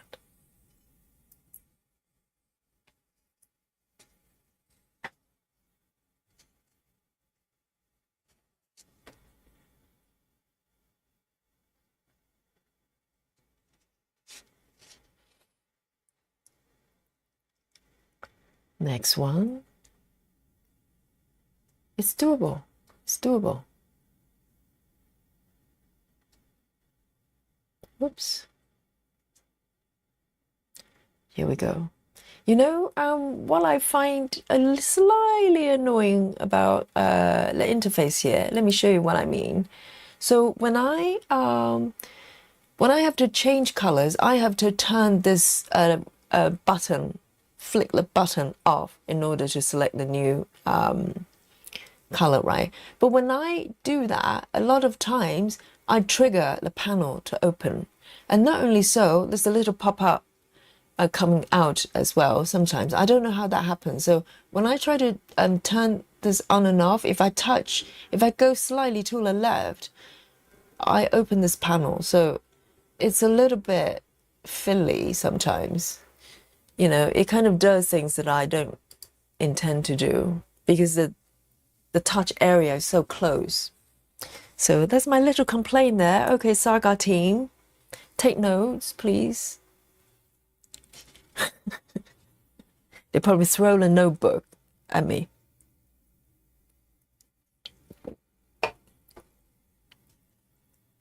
Right, so another grade 318.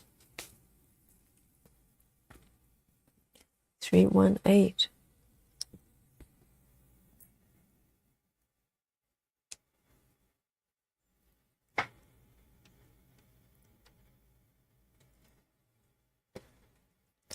Nice and steady here.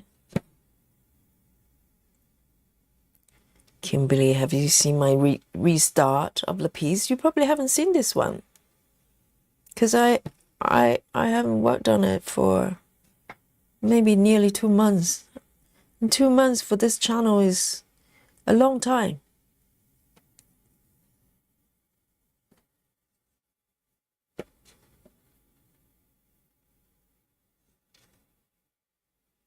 But I'm very happy with the restart so far. Nothing shiny. I just don't like the texture. I don't know what that is about. You know, you can make the colors quite vibrant without adding the gloss.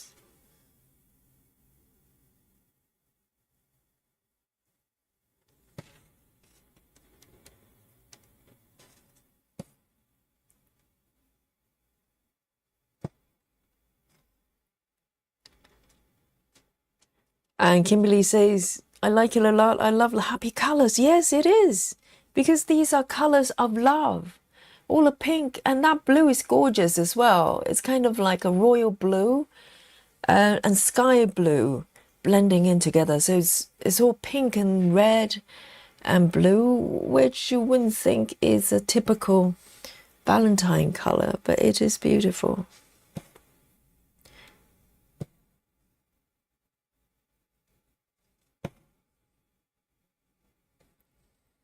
Hey, it's Dolly time. Yay. Dolly, hello, baby. How are you? I mean, she's been out all day long. And when I left the house, she wasn't there. When I came in, she wasn't there. Got me a bit worried. And she finally came in for a little bit of supper. And now it's belly rub time, right? It's all good, all good. All right, how's that? Is that good? A little bit chin rub, chin rub. Oh, yes. Have you seen those kitties on Instagram?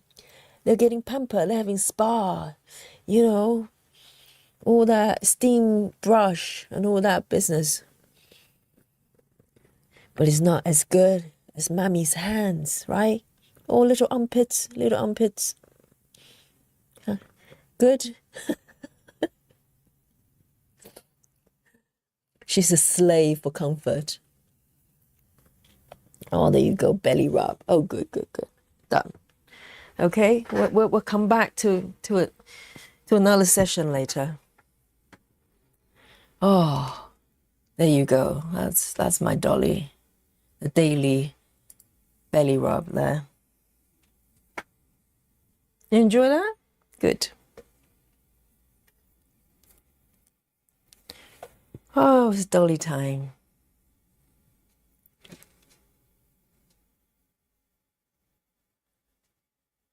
I was a bit worried earlier on because, you know, she would normally pop in when I come home and she would be somewhere nearby. She kind of knows that I'm in the house and she will come back to say hello. And when I left this morning, she wasn't there. So I thought, well, maybe she was out.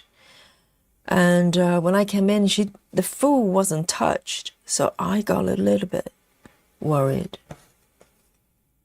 And then she suddenly just pop in and say, hey, it's all good. Seriously.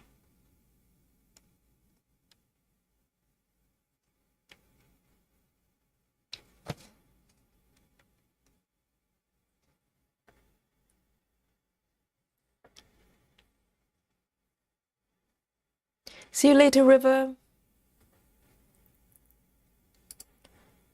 Sarah says, love Dolly time. Not as much as Dolly. Dolly loves it. Yes, Sarah. Sarah's got beautiful cats, so she knows. She knows what it's like being dominated by these little cats. Happily.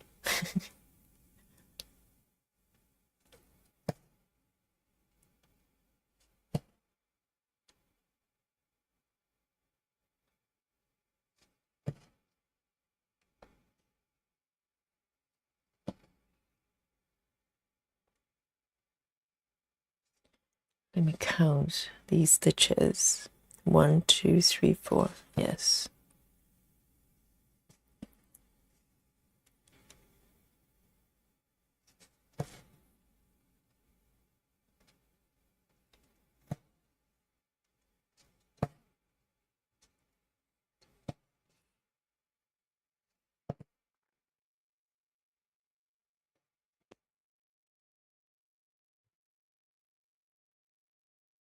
Marking as I go.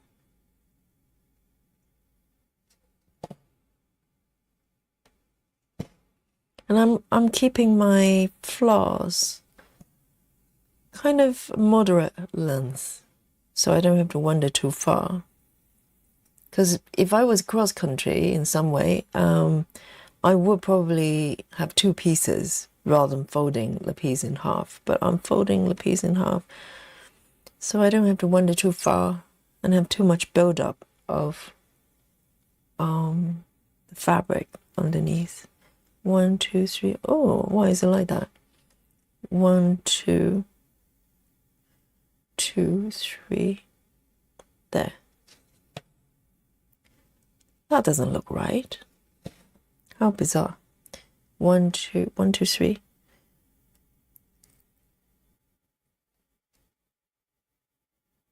One, two, three. There.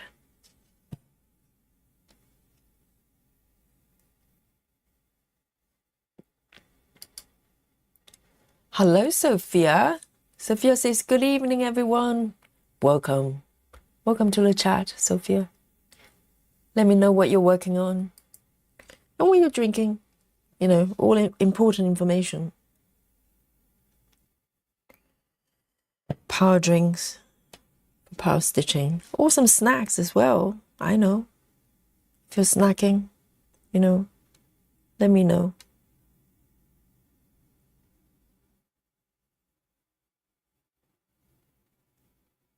I always have chocolate nearby.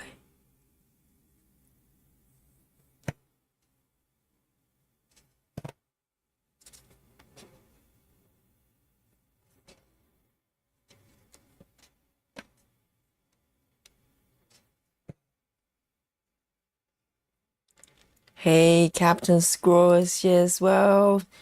She says, good morning, Stitchy friends. Yes, indeed. The Captain is in Australia, so it is indeed the morning of the following day. It's already Thursday for our Captain Squirrel here. And Suzanne is having chocolate chip digestive. Very nice. Very nice. Can't go wrong with anything with chocolate in it. You really can't.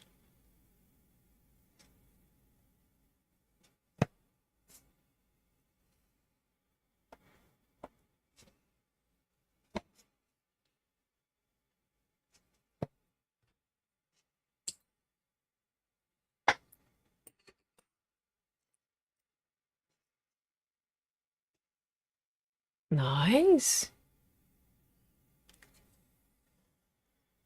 And the next one.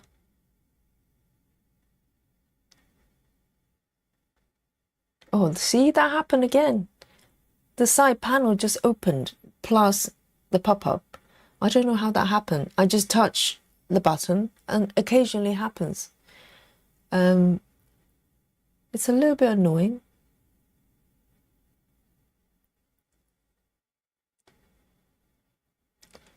Six, 4, 7. 6, 4, 7.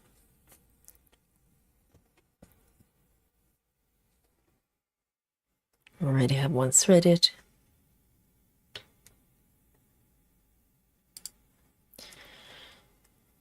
So Kimberly is working on the magic book, Heaven and Earth Design.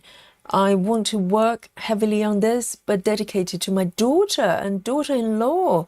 They're avid readers. Oh, books, magic books. Yes, that's very nice. So by dedicating the piece to them, are they kind of waiting for you to finish? Because did you warn them? It's a Heaven and Earth design. It takes a little while. So yes, it will probably keep them married. Okay, so they can receive the piece.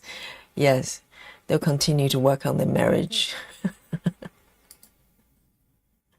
Otherwise, no cross stitching for them.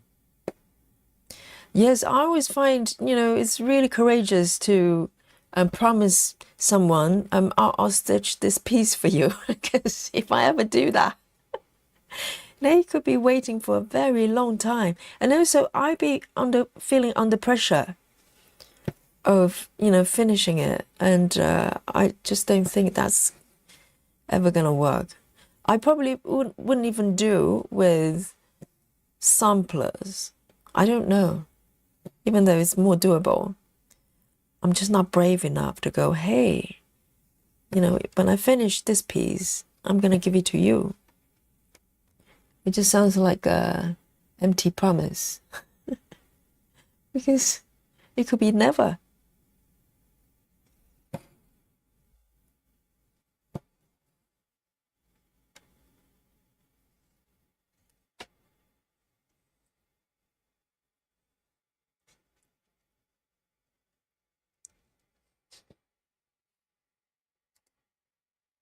Suzanne says you might check the bucket option. You might have switched on so it opens up when you kick the bucket. I'm not kicking the bucket though, because I'm not, even though I'm working within the box area, I'm marking manually. It happens when I touch the button on top, when I flick that button off to unhighlight the stitches. And if I move the finger slightly to the left, it triggers the panel and the popover to come up. I don't know how that happens. It doesn't happen every time, but frequent enough. It's annoying.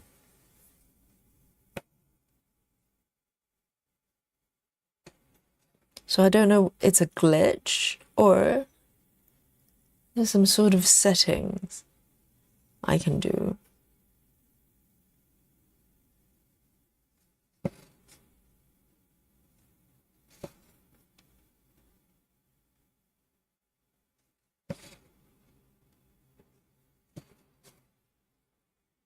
That one.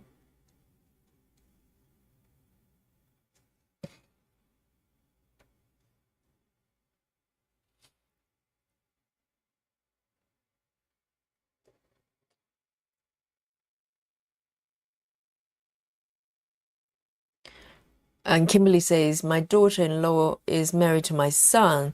I just think of them when I work on it. Oh, I see. So it's not like, I'm going to finish this piece by next October or something, and you will get it. That's good.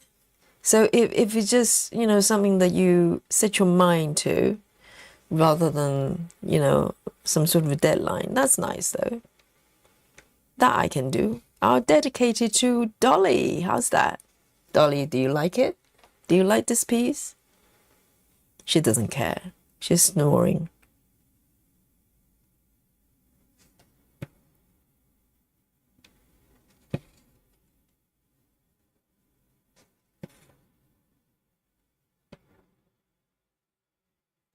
And Kimberly says, my daughter-in-law will probably get this when I go. Oh, and my daughter will get my other piece called Happy Birthday.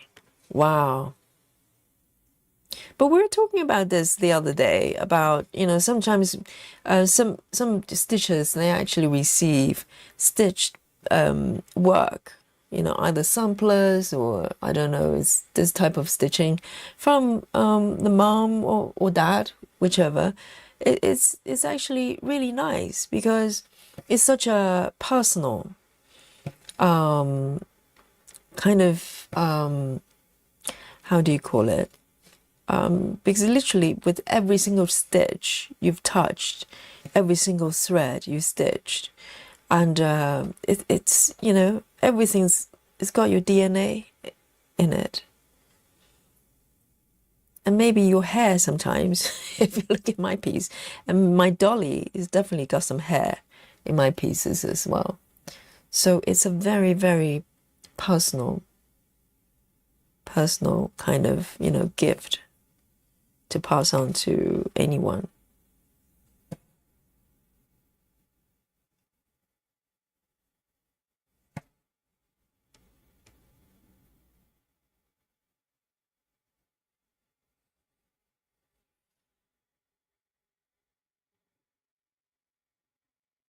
Suzanne says, long push on the bucket area. See if you did set that option. When you say that option, do you mean that disabling? And so I'm hard pressing now. Oops, hang on.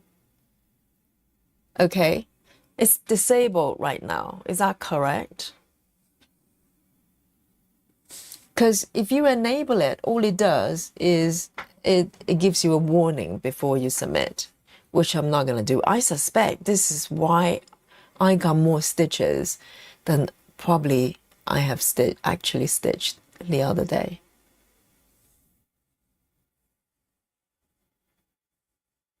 Oh, Joy says it's a setting. Joy says long press the bucket. There's a slider. Long press the bucket. That's what I did now. I don't see the slider.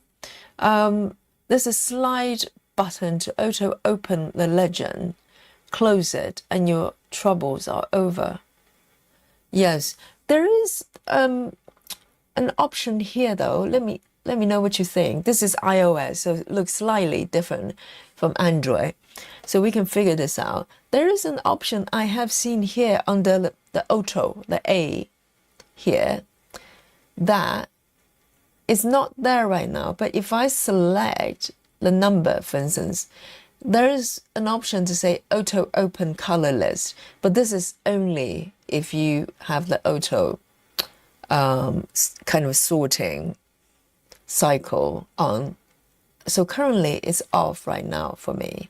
So I don't know what is triggering that, pop over and the side panel to open. And I can't figure out there's anything here that I could play with. No, there isn't. So, yeah. And it doesn't happen every time. If I touch quite accurately on the button, it doesn't happen, but very often it does because it's so close to each other. So it's a mystery. I think maybe it's not intended this way because it just seems a little bit random.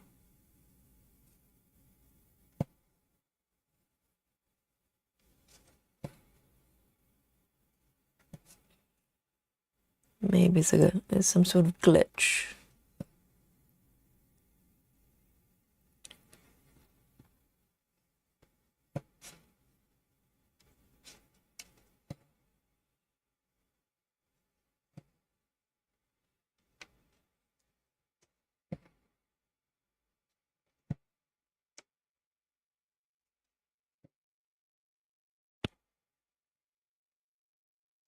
Because I had a look at the Android version. It does look quite different.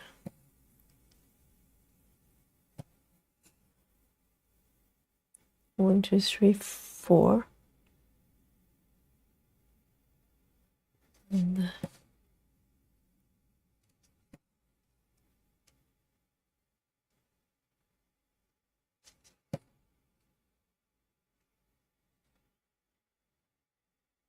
there's one more over here, and I'm going to end it.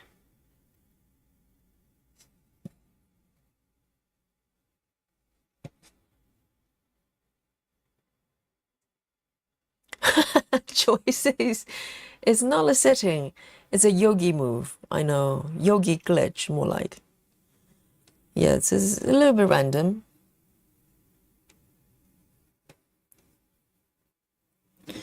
So the Saga developers actually implemented a hidden yogi move. Can only be triggered by yogi. Very cunning. It's like sometimes in games, video games, they have Easter eggs kind of hidden, and you only come across it either you're told or just by pure accident. But when you find it, you know, you kind of go, whoa, didn't know you would do that. It's a little bit like that, even though I'm not impressed, okay? Very nice. Now moving forward to the next color. So it's building a nice border on top, which I like. It feels neat because sometimes if you do just cross country within color completion, it's a little bit all over the place, which is fun too. But it's nice to build up a line there. 524, 524. Let me have a sip on my drinks. Cold coffee. Oh, good. 524.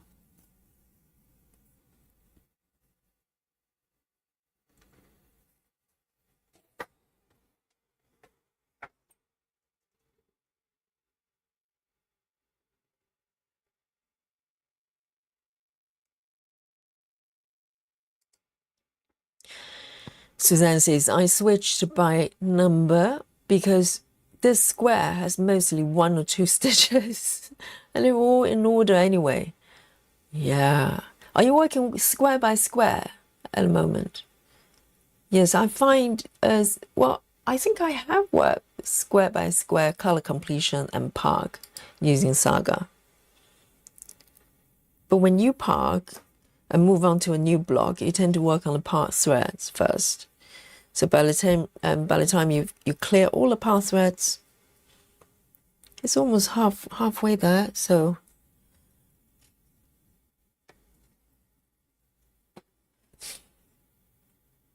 it's nice to have so many options, you know, in terms of methods to choose from, or I'd be very bored.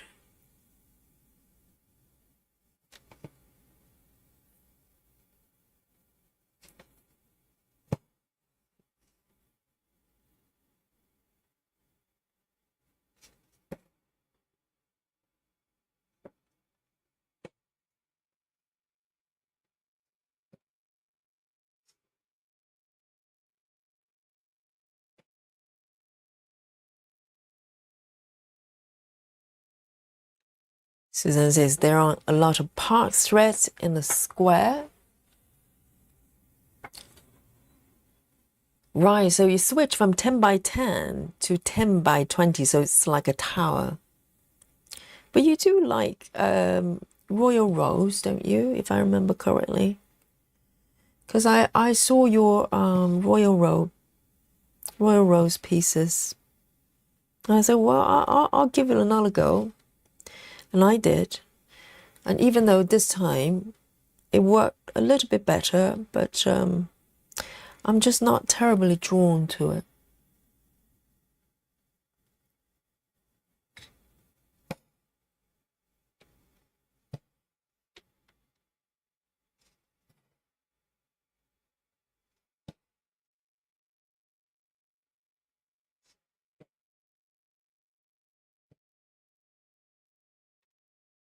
I love the the weightless thread, you know, the sound as well.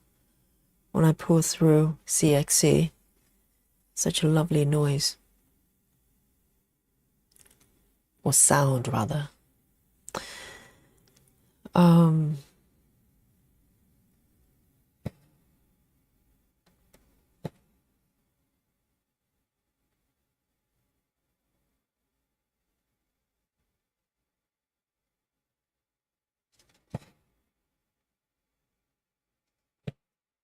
Even though this is 20 count, it doesn't feel vastly different from 22, which I did yesterday.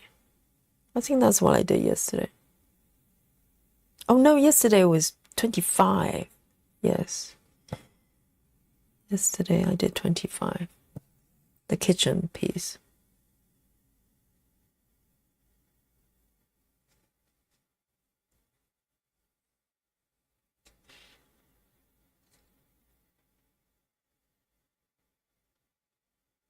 One,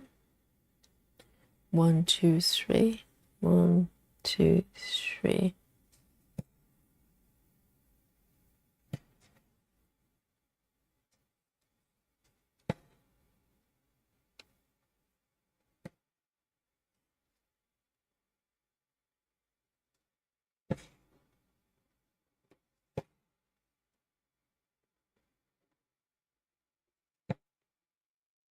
So this typewriter method I'm doing. There's nothing deranged about it this time. I'm doing properly. I'm following the rules. Because I've got a pretty defined area there. I don't need to go crazy and go rogue.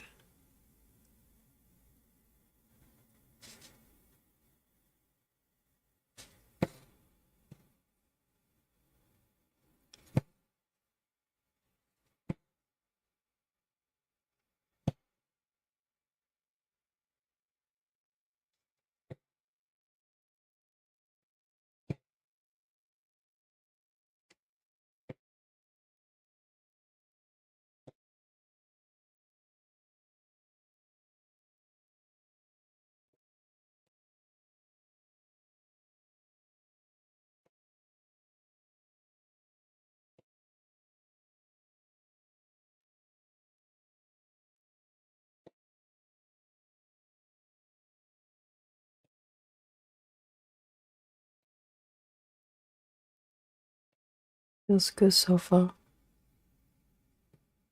It stitches so differently. I mean, obviously, I'm stitching a different fabric. You know, with 14 count, with DMC, I think the floss, the threads just feel so smooth that I don't feel it, if you know what I mean. 1, 2, 3, 4.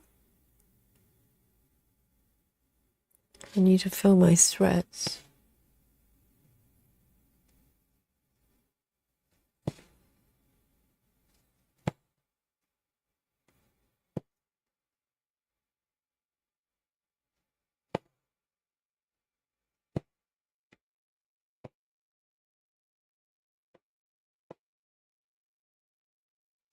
Do a tuck in here.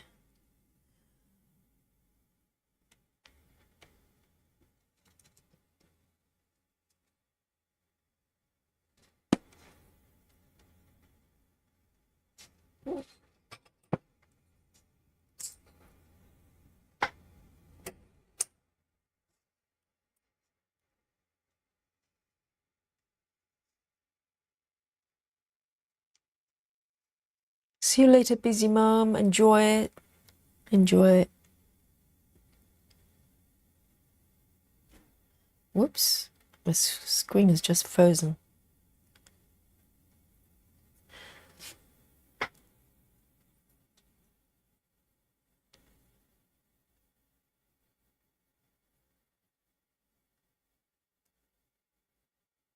And this one, oops. Try to be careful.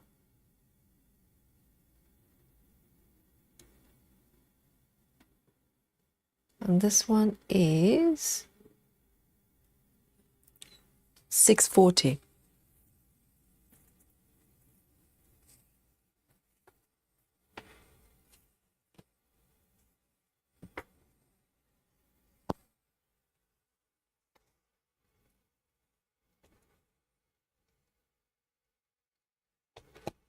$640.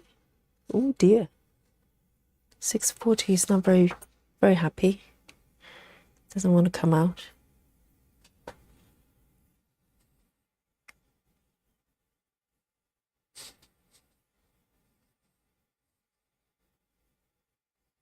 Here we go.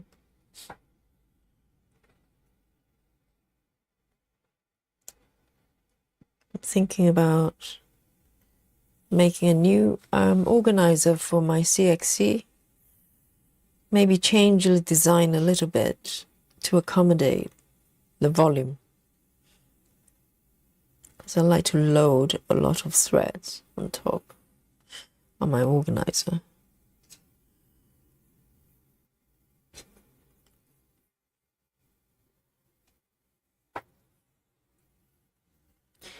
So this one's 640.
And by the way,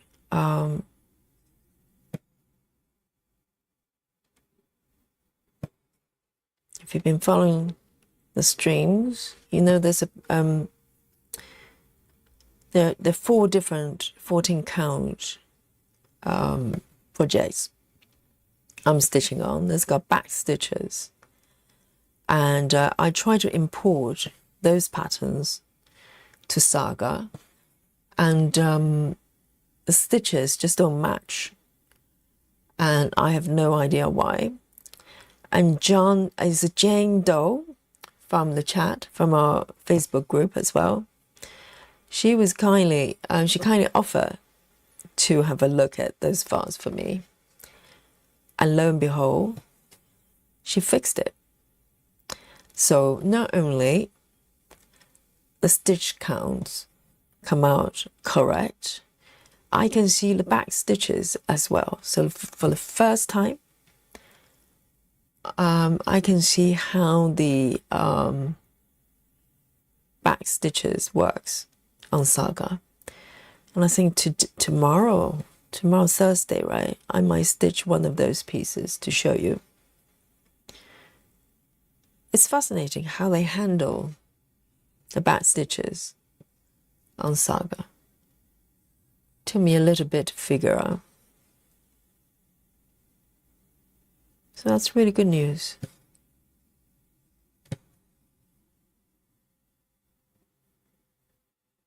And big thanks to Jan Doe. I probably butcher the surname, but she's in the chat from time to time. She knows a lot about Saga. It's amazing. We should have a session just for her to lead the tutorial.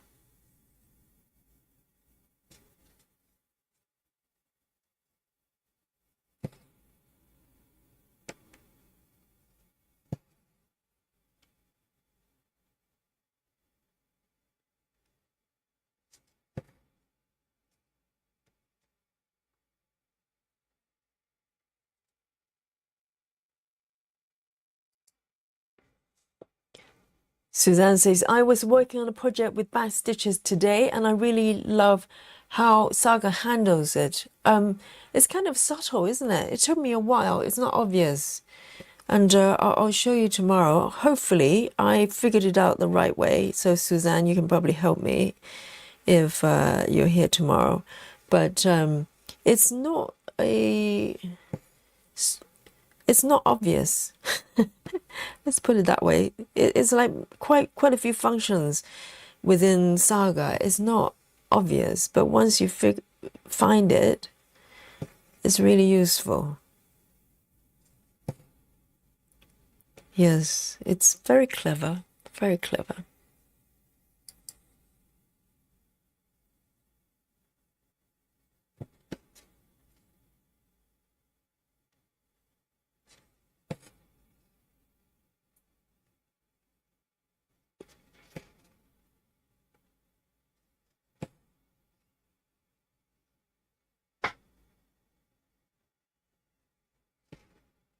And I'm pretty sure Paradise, you know, Cross Stitch Paradise also has that function.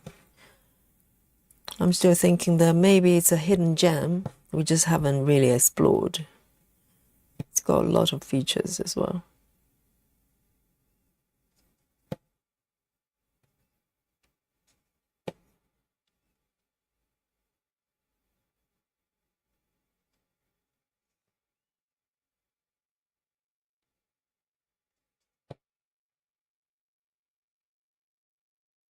Maybe I'll do one more stitch there.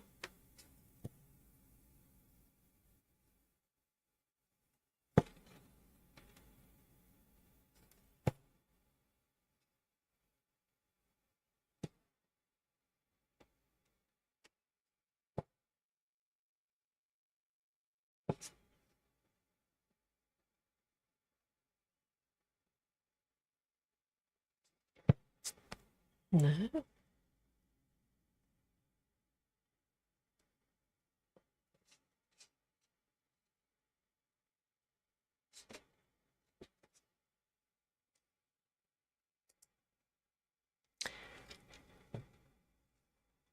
Suzanne says you can hide and unhide them. It's quite nice. Oh, then I definitely need you here tomorrow because I couldn't find a way to hide it. I find a way to not select them, to isolate them. So either you're on the cross stitch layer or the back stitch layer. But I haven't figured out how to hide it. I don't know whether Android works differently, but I wouldn't think that you will have on Android and not on iOS. Oh, that'll be a good one to explore. Because I was fiddling everywhere trying to figure out, oh, have I stitched these ones incorrectly? I think I have. Where was it?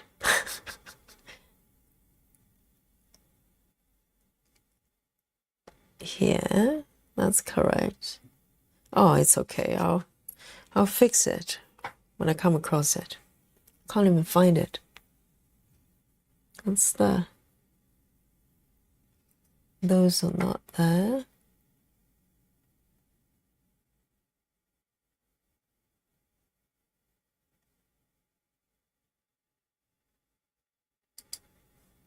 She says, Suzanne says, just click the eye on that part. The eye on that part. Because there's a smiley face, isn't it? Oh, okay. I will figure that out with Suzanne's help.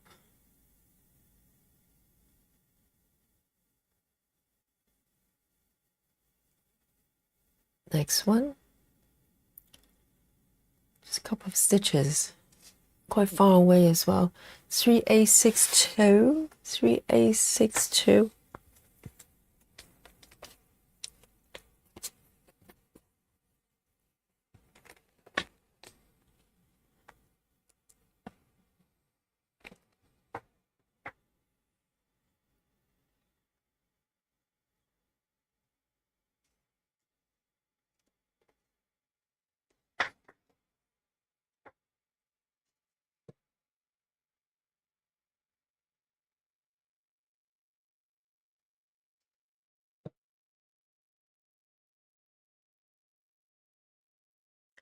362.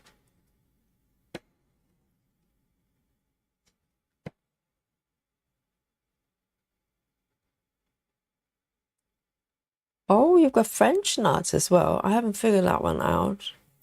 Maybe there's another menu I haven't seen. It's so clever, isn't it, the app?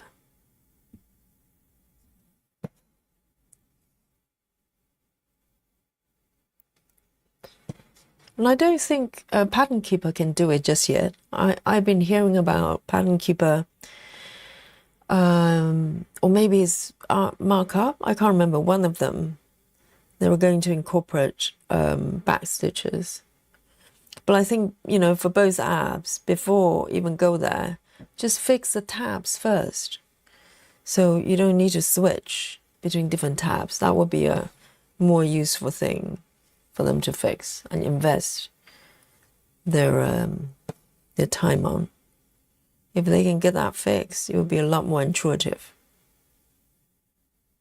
Because not everybody does back stitches, but everybody has to mark.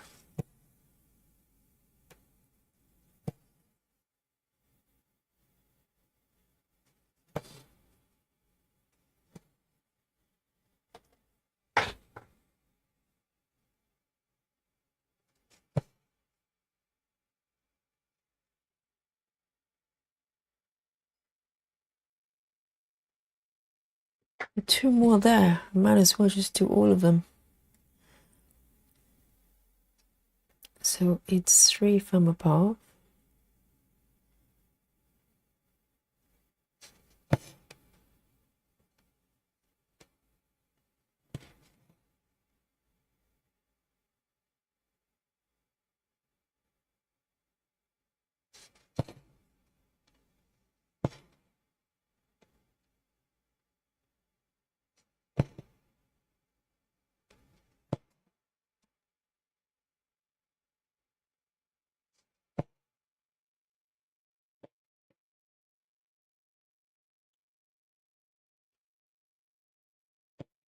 Not this one in.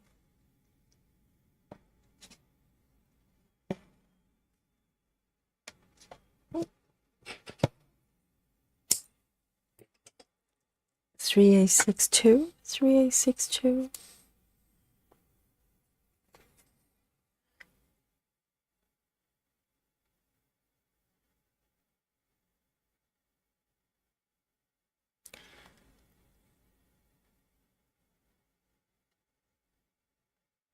Oh dear.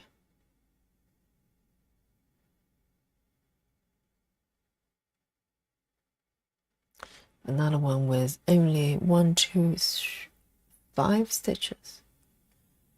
3, 6, 8, 5.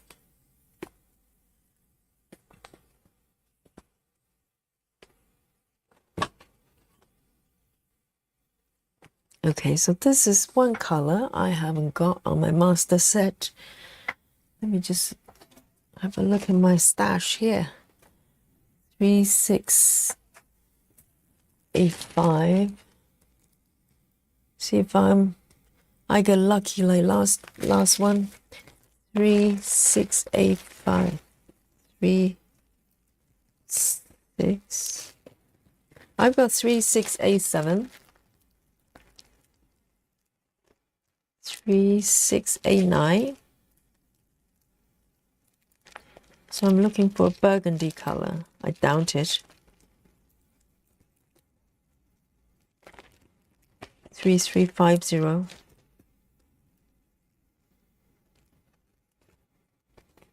3, 6. No, I don't have it. So, you know, this may be a floss up time named by Joyce. I might need to, because I want to work in order. I kind of don't want to break the rules. I want to be good tonight. So I'm going to go find my stash of floss here.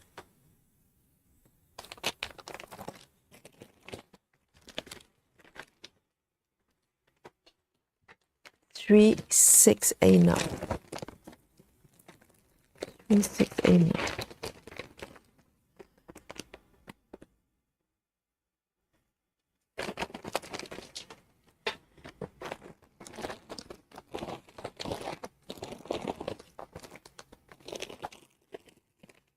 I'll separate them in different bags based on the numbers, but very roughly. So all the 300 words are here. So why don't we do a proper floss up here? Why not? 3, 6. So it's like lucky dip, right? So when you when you have a whole bag of just 3,000 plus, very organized. 3, 6, 8, 5. Oh, I think it's this one. What do you think? That's supposed to be burgundy. 3, 6, 8, 5. This is a game I play. Oh, look what I've got here. Instantly spotted it.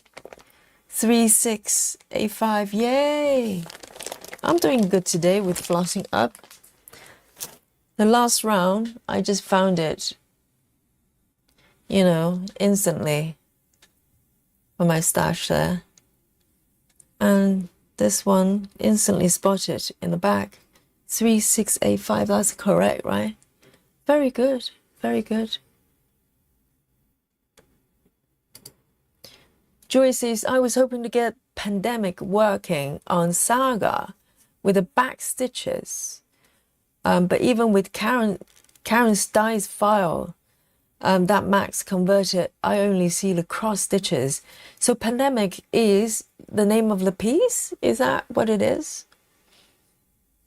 So I suppose it depends on how the PDF is created and maybe by what software. There's quite a few factors, I guess, would dictate whether it's going to work or not. But luckily, those ones that sent by the company for the 14 counts, they just worked. So I don't know what software they use to create them. So this is going to be a little bit tricky here. Yeah, it's good for to have back stitches because, if you just look at the PDF itself, it's much harder to keep track of them.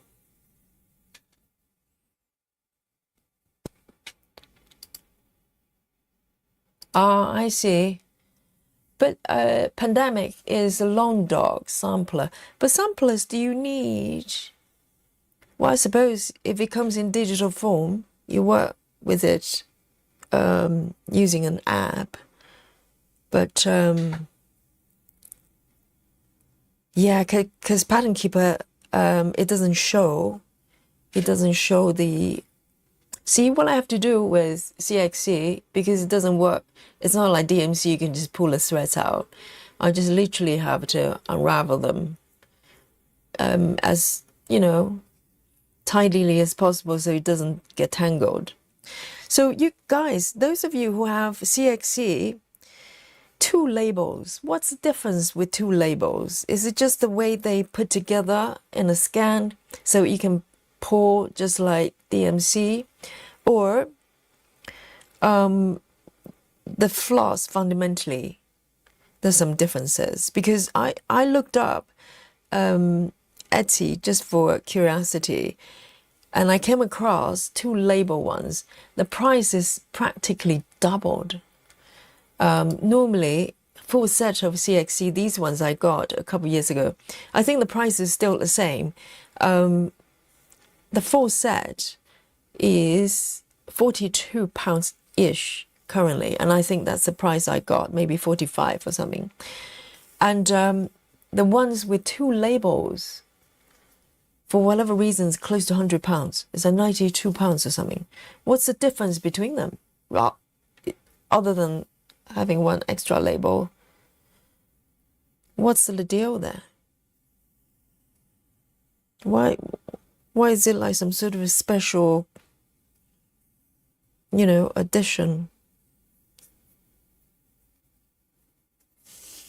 No explanations, just double the price. Oh, not bad. I'm doing well with CXC today, because sometimes they get all tangled and it takes a little while to undo them. But today it's been going swimmingly.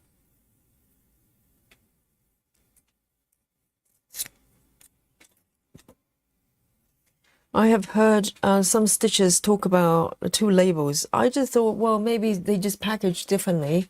I didn't know there's a price difference as well. 3685.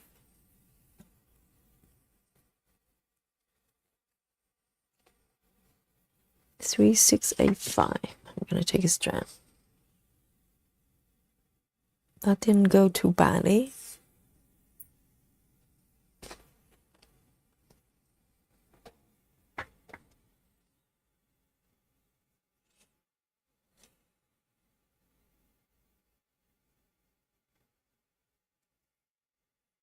And I got 2 sets when I first got CXC more than 2 years ago. So I've got enough to last a lifetime, really.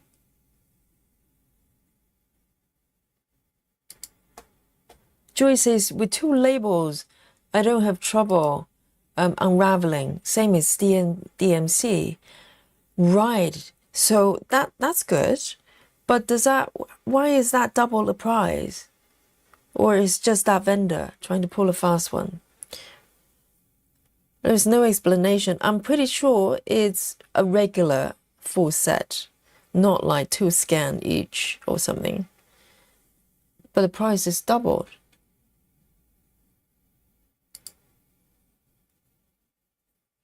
And when I bought my sets, the 2 sets, I didn't even know there was a 2 label option. They just come like this, single label. Hey, Maddie, welcome back. Maddie's working on the bear.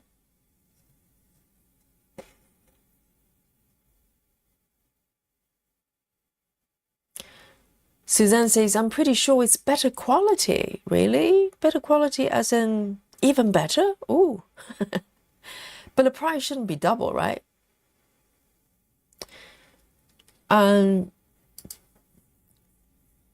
Betty says, Betty Hankins says, 2 labels I got. The price is currently $67 US. Wow. So that sounds a little bit more reasonable. Maybe, well, 67 is probably about same as probably around 42, 45-ish. That's not too far off. But 92 is a little bit much. It doesn't make any sense. Even if it's better quality, I mean, double the price, really? And better quality as in what, you know? More shiny? Please don't. I don't want shininess.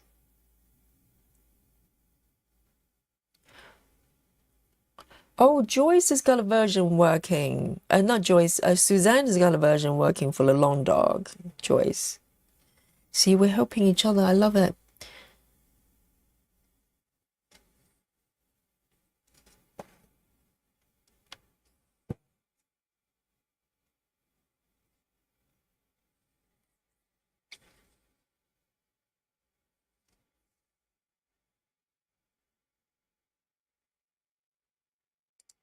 Suzanne says, I posted a screen record of you finding backstitch. Excellent, excellent. We will play that tomorrow together. Okay. So tomorrow I want to work on one of those kits, maybe the Granny's Craft Room. That one's definitely working. And then we'll watch your video at the same time. That's amazing, Suzanne. Suzanne's very good with posting this little tutorials on our Facebook group. If you haven't joined already, join the group. You know, if you have any weird and wonderful questions, we're here to help. Not me personally, I know nothing, but we have many members are here ready to help. I just do yoga moves and do back flips sometimes.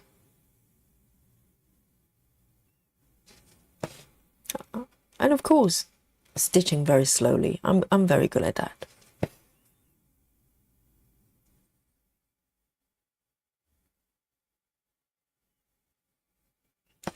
So this one, I think I'm going to end it here.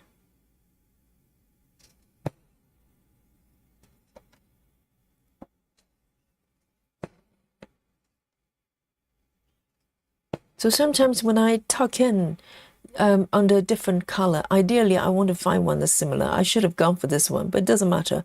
Even with a little bit peeking out, it's okay. Once it's all stitched in the surrounding area, you won't be able to see it. 3685. 3685.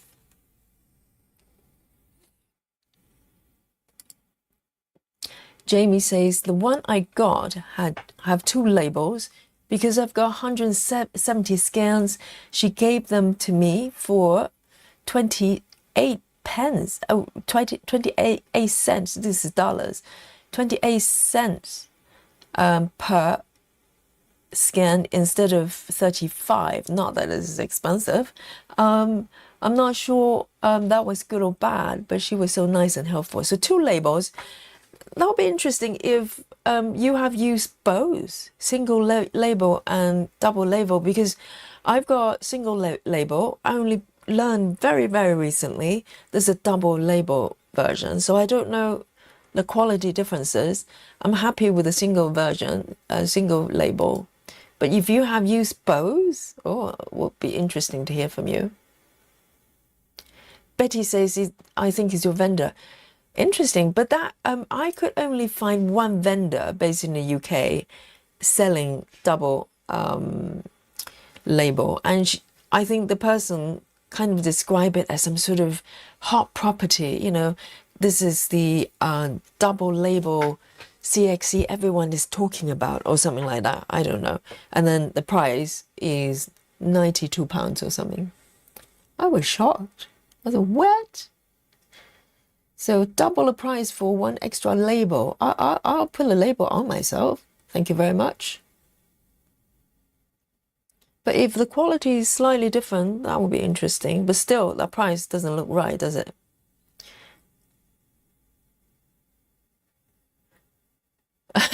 This is Suzanne. Suzanne. Not Suzanne. Susan. Susan. Does it mean you like Granny's craft room? Do you like that piece? I think that piece is very much you, because I've seen your choices of patterns. You know, it's all whimsical with cats sometimes.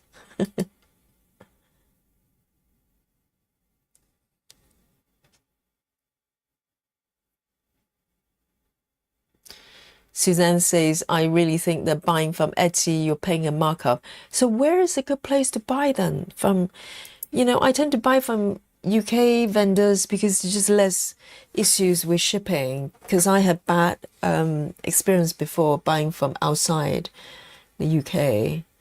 But and sometimes you get tax as well, I'm pretty sure. But yeah, I couldn't find any other UK vendor that do double label. 3A30. 3A30. I do have it. Good.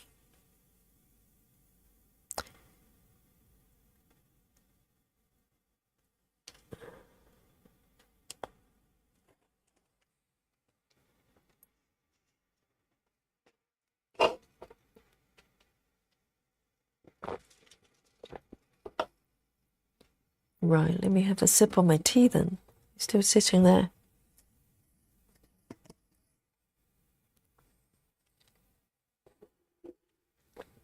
Lovely.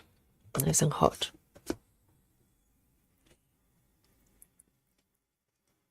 Jamie says, this is my first time using them. I see. But the price is quite reasonable. You get it. Oh, but hang on. It's 170 scans, so it's not a full set. Yes. But that's a good price. That's a good price for... I don't know how it works out for the full set. Suzanne is recommending Arrow. But is it shiny? I don't want shiny. I'm allergic to shininess for no particular reason. So when they say silky, I get nervous. Does that mean silky as in, you know, shiny?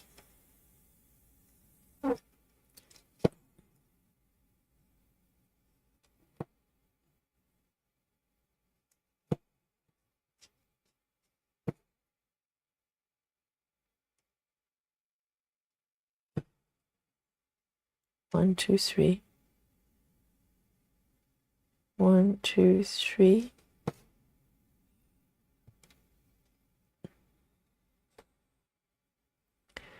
Suzanne says, Dream Stitch, you get free shipping after a certain price, and I have no problem with it. So do they do CXC2 labels? And does it take a long time to ship? I wonder.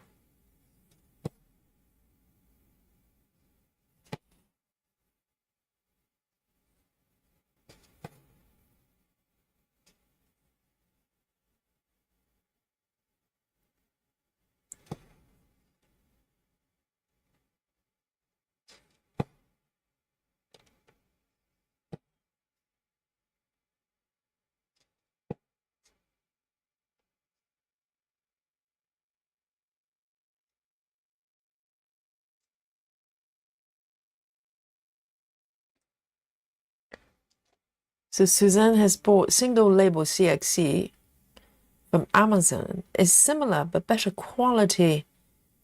Better quality than Arrow or better quality than single label? And how do you judge the quality though? Tracy Parker says, I want to try CXC so badly. A complete set was on Etsy, but the shipping was about $37 from the UK. You don't have to buy from the UK though, because it's not made in UK, made in the UK. And I think yes, guys, can you suggest somewhere better for Tracy to get a CXC? Yes, that shipping is not reasonable. There must be, depends on where you are, Tracy. Where are you, Tracy? Not your home address or maiden name, okay? Credit card number, not needed. Just roughly where in the world.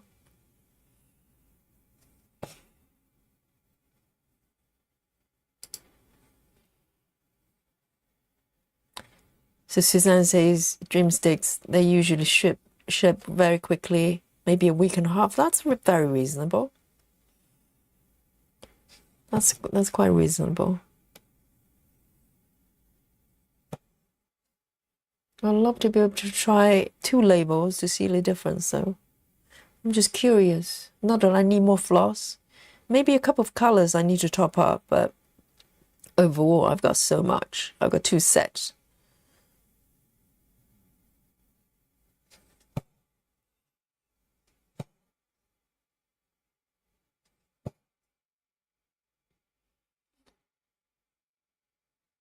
Joyce99. Joyce says it's midnight.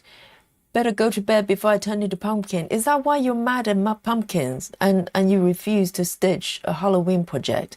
Don't be mad with pumpkins. They're born this way, okay? And you're not going to turn into pumpkins. Maybe something else. Watermelon.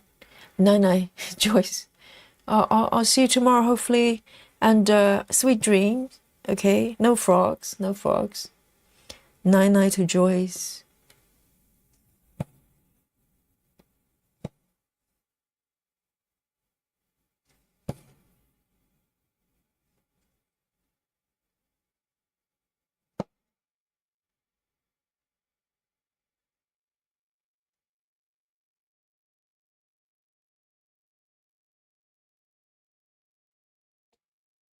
Two from left.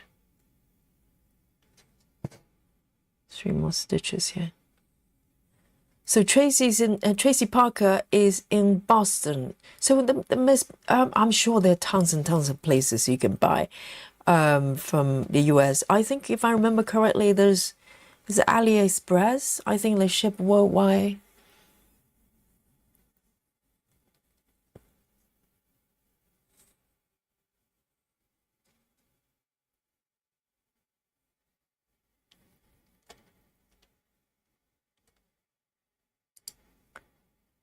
Suzanne says all of the CXC style floss are made in China in the same factory.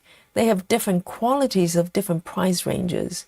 So that's where they make the differences, I think, if there are difference in quality.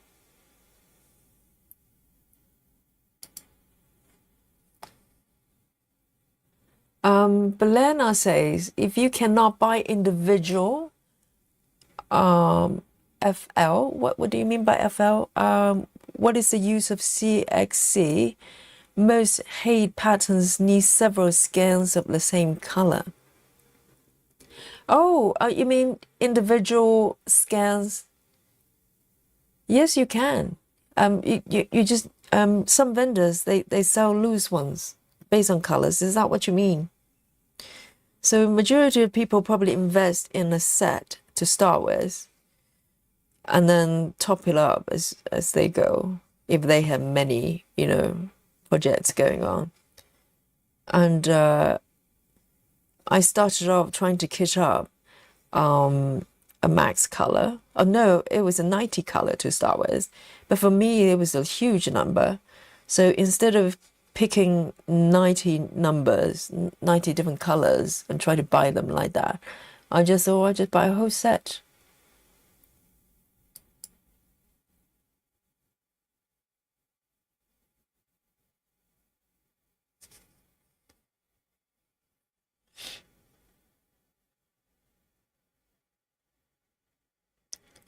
Yeah, I was thinking what you mean by games, Suzanne. And Kerry says, I'd be worried about color matching. You mean the colors not matching up? Well, I think that problem probably exists for all brands of floss. I actually have a picture I'll post tomorrow, if I remember, of DMC of the same color. They practically look like completely different colors, different number, but they're same number, just look totally different. That issues happens for all brands of threads. I wonder why they can't have that kind of nailed down. Why do they have to look different? Kind of doesn't make sense.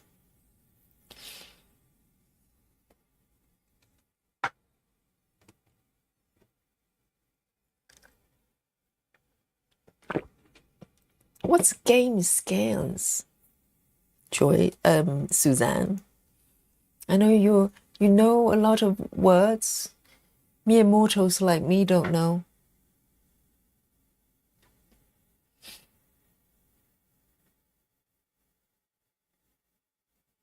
Three 722.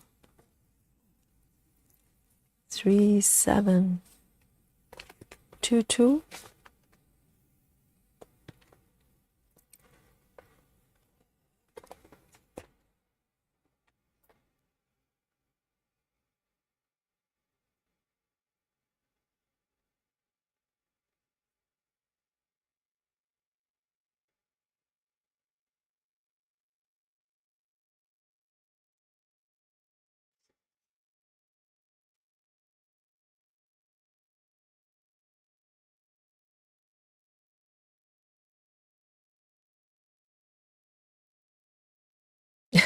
Leslie. Leslie has just joined the chat here. And Leslie's asking, Leslie Wilson says, hi everyone, is this the mystery restart? Yes, it is. I don't know if it's mystery a little bit, but yeah, you can probably tell by the thumbnail as well. Yes, this is the Valentine's Nook that I worked on a little bit over a month ago, and decided to restart on a different fabric and different floss, a different point of start,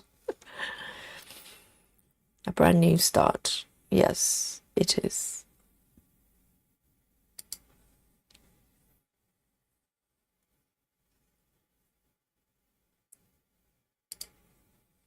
Kerry says the old DMC to new DMC can be quite different.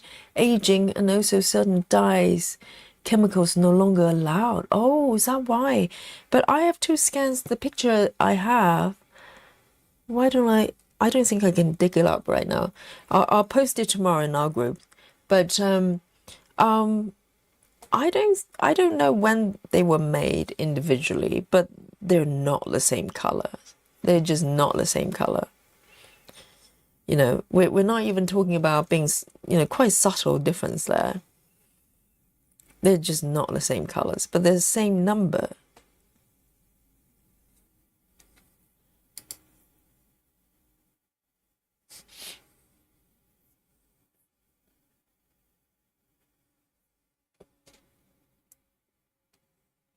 Jamie says the vendor I used just went off the DMC colors I needed and converted it for me. I even asked for 10 extra, 310. Why do you need conversion though? Do you mean CXC? But why do you need conversion? They use the same color chart. Well, have I got confused with something?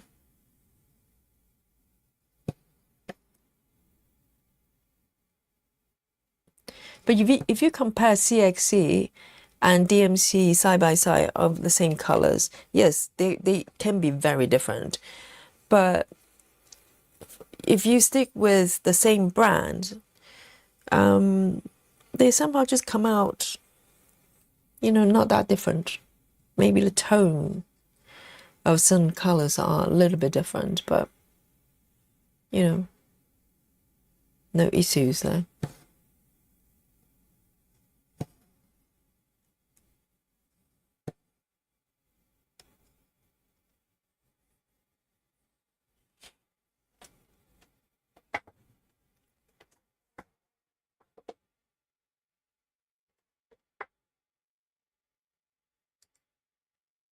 Betty says, DMC changes in dyes, lots do happen, just like in dyeing fabric. But I'm just thinking nowadays, surely, maybe the olden days, it was harder to do. But nowadays, I would think it will have some sort of control in terms of composition of whatever it is. I'm talking as if I know what I'm talking about. I'm just thinking, surely there'll be sort of a computer involved and things can be a bit more precise. I don't know, because what's the point of having, you know, the DMC color thread cards? That's really expensive to buy, and for the colors to actually come out differently every time.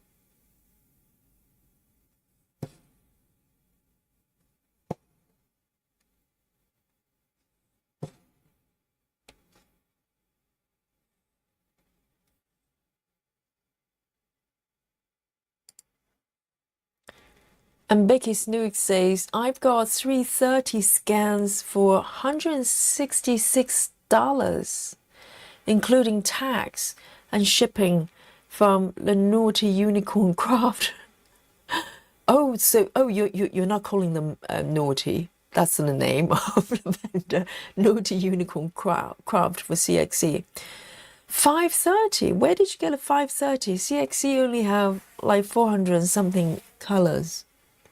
And, you know, up to this point, till I had a Google or looked up to Etsy yesterday or day before to look up the two label CXC, I thought I was under the impression they also have the first 35 numbers. But now I think I probably got it confused. They do sell, the same vendor actually, as they sell 1 to 30 colors compatible with DMC but not CXC. So for some reason, for years, I kept thinking they actually do the first 35 numbers. I just haven't got them. So looks like they don't. So if you need the first 35, either use the DMC, which I do, or buy from a different brand.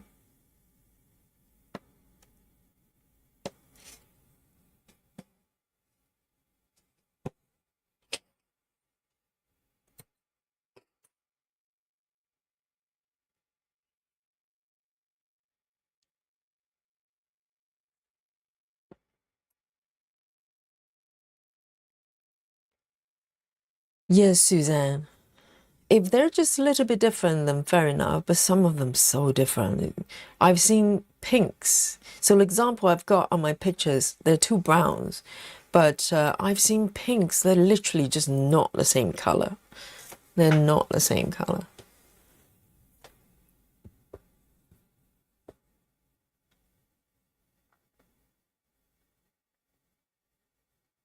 Next one. Oh, I've got a pink here. 3688. 3688.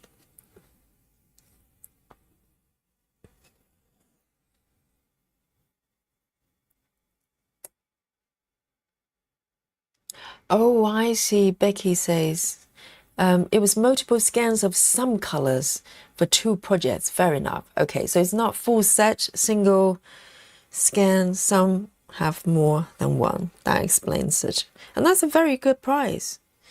I don't know how that works out in pounds, but it sounds reasonable.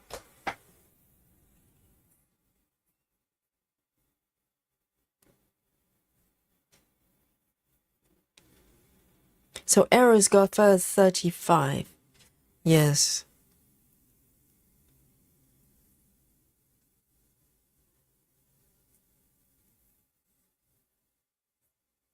But they're not that frequently used for heaven and earth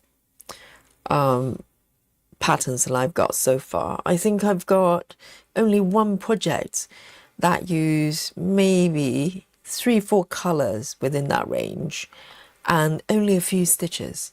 Only a few stitches.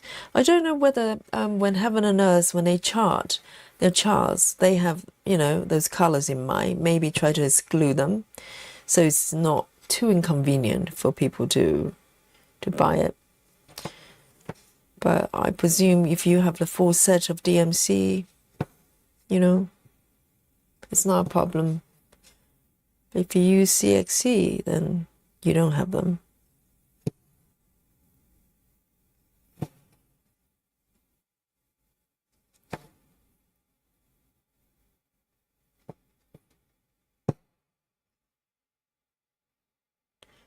I'm sure when they chart, it's not complete, kind of randomness.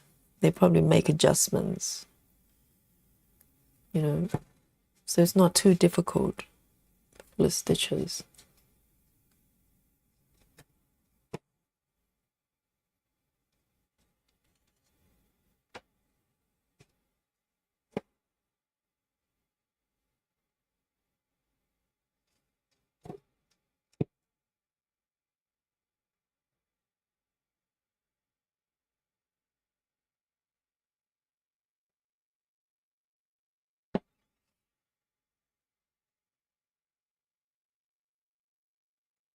Two over one is, my verdict so far is very doable.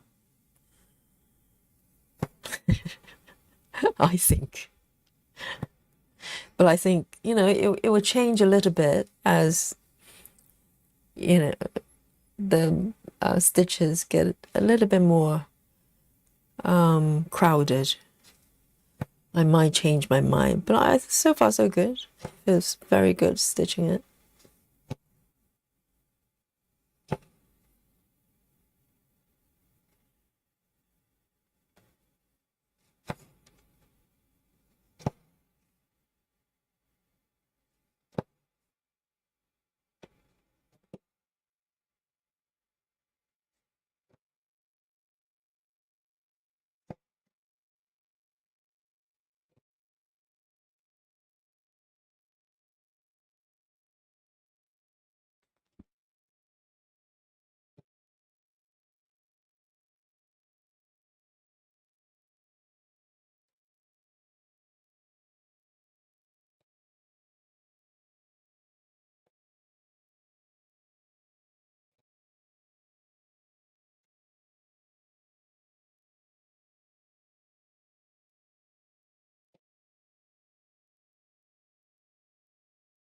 Oh, I think this stitch is in the incorrect location, but it's okay. 1, 2, 3, 4. I can either remove it. Nah, I don't. 2, 3, 4.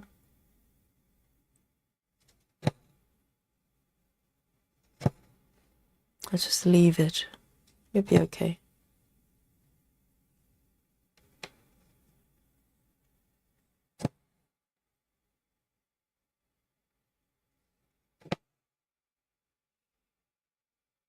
I think we need trying out different brands. The only option is to get the whole set, isn't it? You can't just buy a few scans, because it just doesn't work like that.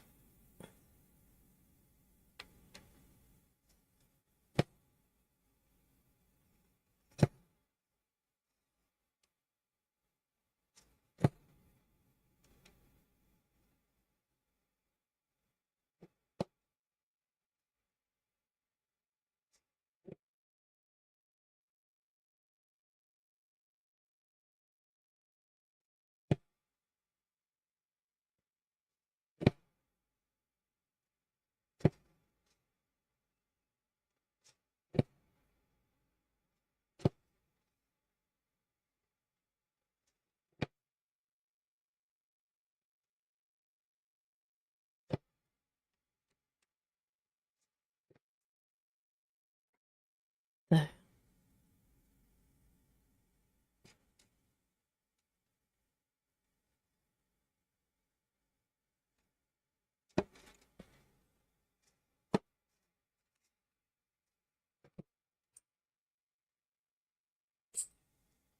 Well, this is the kind of texture I'm looking for. You know, nice and soft and matte, where it should be.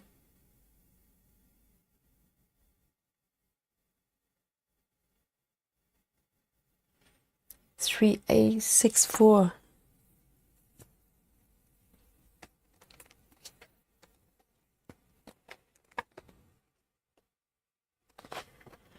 Three A64.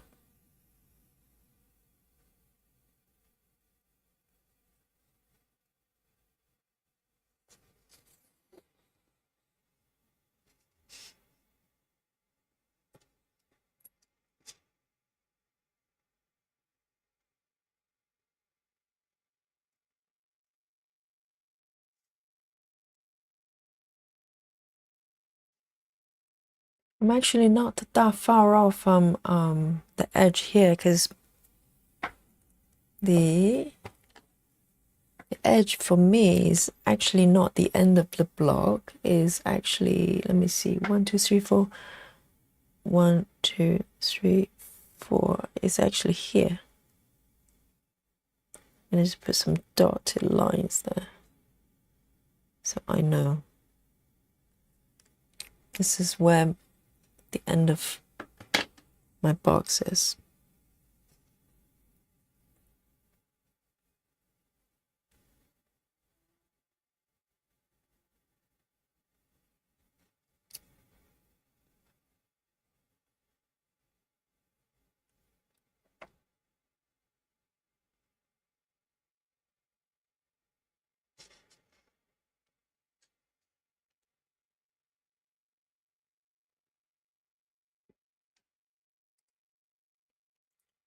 Susan says, I just bought 25 scans of Anchor 3A2. 28 scans. 3A2, the equivalent of 3371 dark brown for $12.99 from Amazon. I think Traveling Library uses 7. It seems cost effective.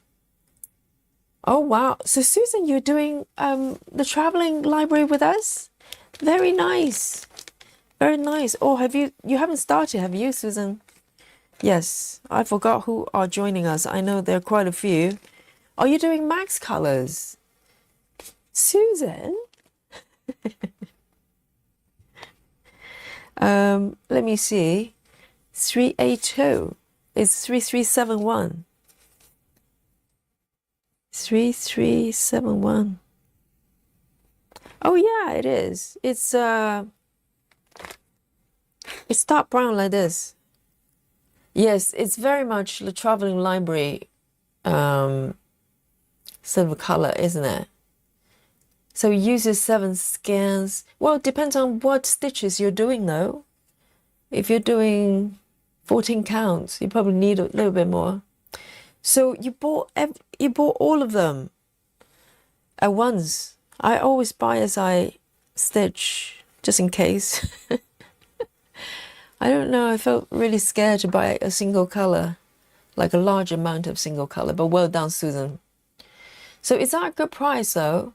25 scan, yeah, that's good. For Anchor is a little bit cheaper than DMC. But you do have to convert the colors. So it works out about 50p, something like that. I can't do math. Susan, help me. Oh, that's right. Susan's waiting for the paper chart. Regular. Okay, you're waiting for the paper. That's excellent. Excellent. Yes, Susan, you don't do a lot of full coverage, so I'm happy to hear that.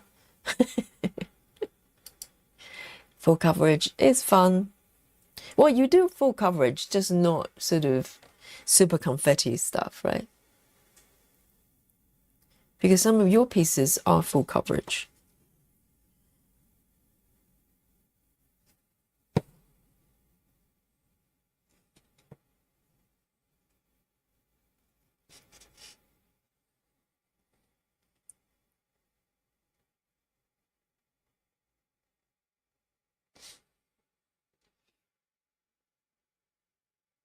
Susan says, I don't have the fabric for it, or I would start it as well. Oh, the fabric will magically appear. Susan from Fabric Fairy. Okay, Suzanne. It will happen.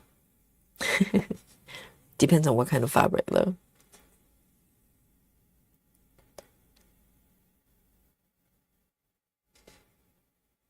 And yesterday I saw a floss tuber stitching something that looks really peculiar. It's like the fabric's got grit, huge, really large grit on the fabric, maybe built in, and they stitch around it. I've never seen anything like that. I don't know whether you know what I mean. And I can't remember what it was called. It was really peculiar. Maddie says, ending my day of stitching with a page 2 finish on B Elemental and 1,343 stitches in one day. I managed to get past 10% and now I'm 71%. My hands hurt, I bet. My goodness, 1,343. How many hours is that, Maddie? Wow, round of applause for Maddie. That's accomplishments. Not just 1,343. Every stitch counts, okay? Amazing, Maddie. And 8,400 stitches total to date on this one. Amazing. Wow. That's a lot. No wonder your hands hurt. If I did that many, I think my entire body would be hurting.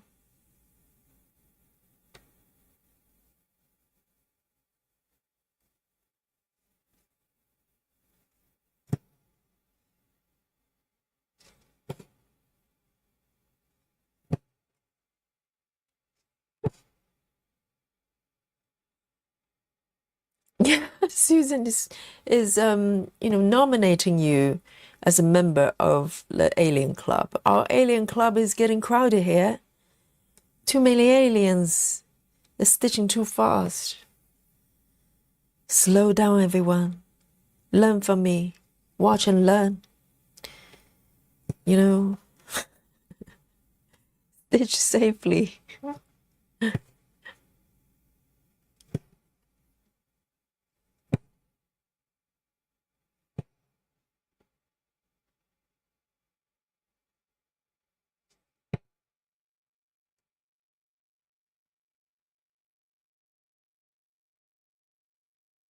Oh, Captain Squirrel. Yes, I think that rings a bell actually.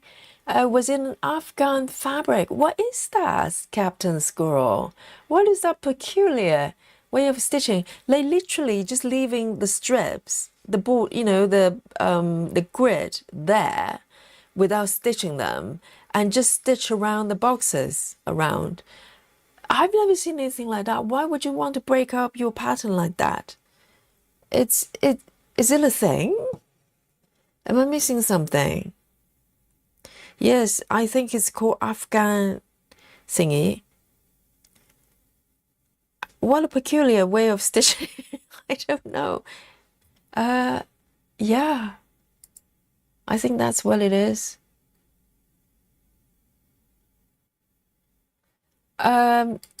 Kimberly says they probably sew the grid with a metallic or electric thread. No, the borders are really thick. I think they're part of the fabric.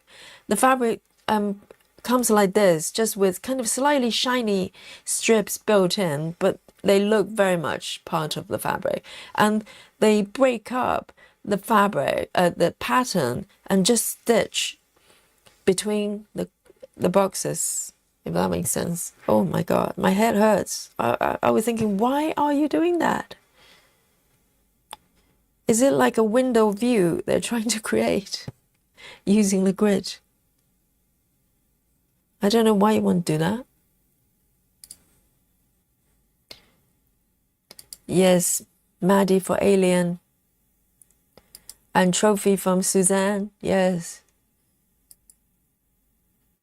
So Maddie has stitched 6 hours, 3 minutes today only, and 2 days and 7 hours and 20 minutes in total. Oh my God, you can tell Maddie is a numbers person, can't you?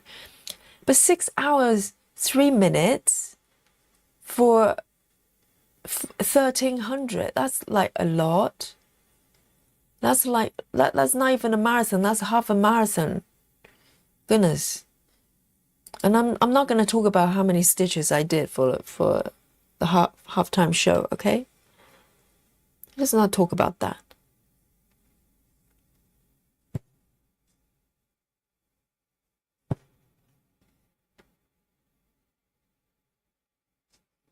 Wow, that's really fast. I think you'll qualify as a member of the Alien Club. You know, you just automatically send there. You have no choice. It's not an option. It's not a membership you apply. You just automatically get submitted to the club and stay there. All right, for public safety, to protect the community.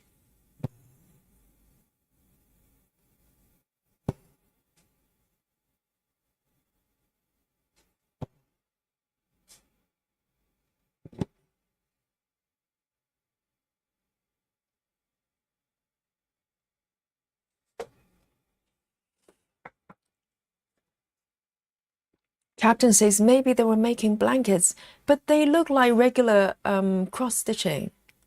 They literally just do like cross stitching like this.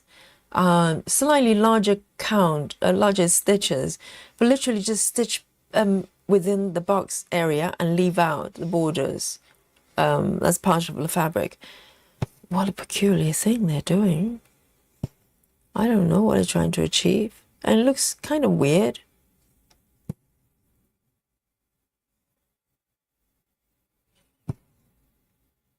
Is this some sort of strange challenge people do?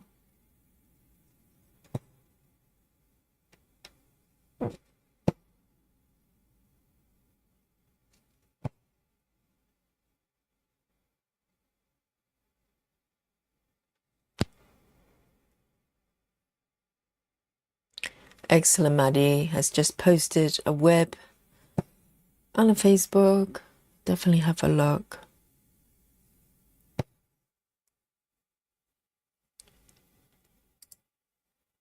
Susan, I thought we're friends, you know. Susan said it was more than 60. Just erase that number from your mind, okay? And replace it with yesterday's number, okay? That number, yesterday's number is a little bit better, all right? Work with me here, Susan. I will never be able to escape from that episode.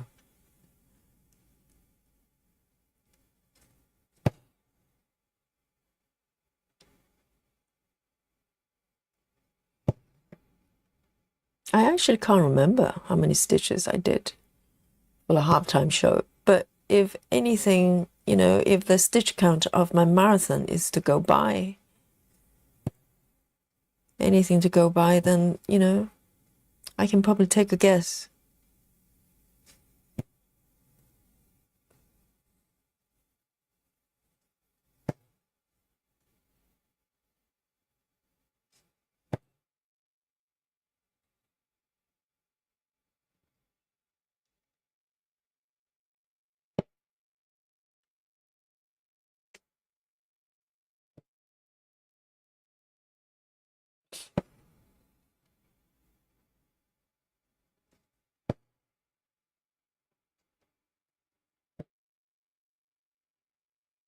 And if you haven't joined our Facebook group, the link is in the description of this video, this stream.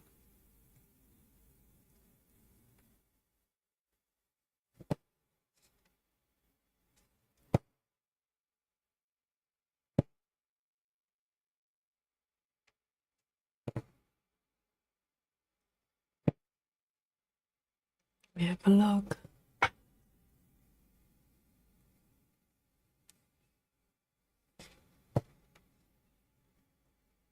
I think it's going well. It's really pretty.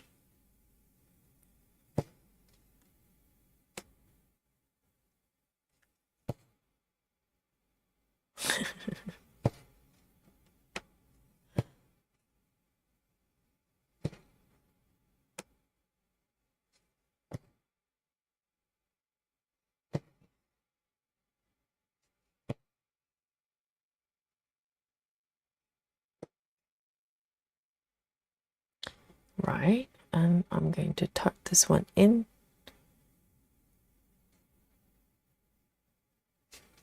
And I think today the stitch count will be, you know, not that easy to predict either, because they're kind of scattered around.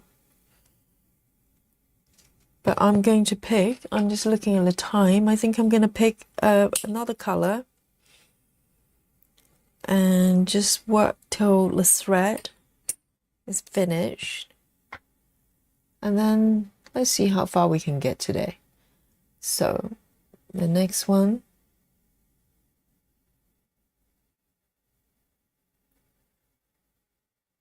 all right, this one's a bit more subtle. A42, A42, A42.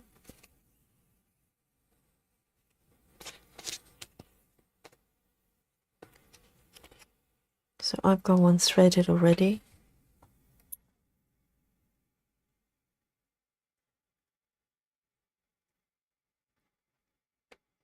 So this would be my last color today. So you can probably start to, you know, formulate in your mind how many stitches could it be. And if you're new to the chat, new to the stream, we play Guess My Stitches by the end of every session, okay? And what it is for you to throw out a number and guess how many stitches. Or maybe you can count, I don't know, maybe some people can count really well. Of the stitch number, and we have a winner every night. So we have very special prizes for our winner of the day. And they're priceless. Absolutely priceless. You can't get them anywhere else, I think. Yes. The winner receive the respect, the highest prize for stitches, the respect from other stitchers.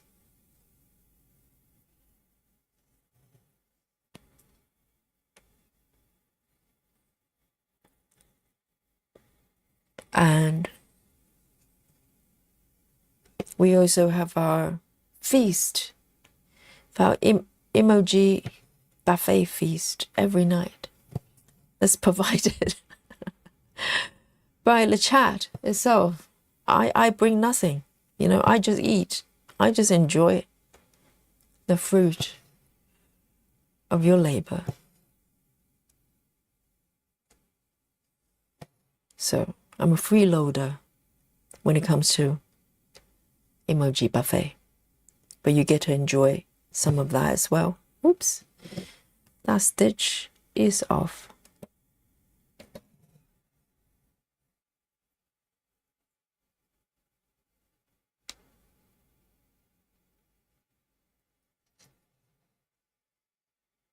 There.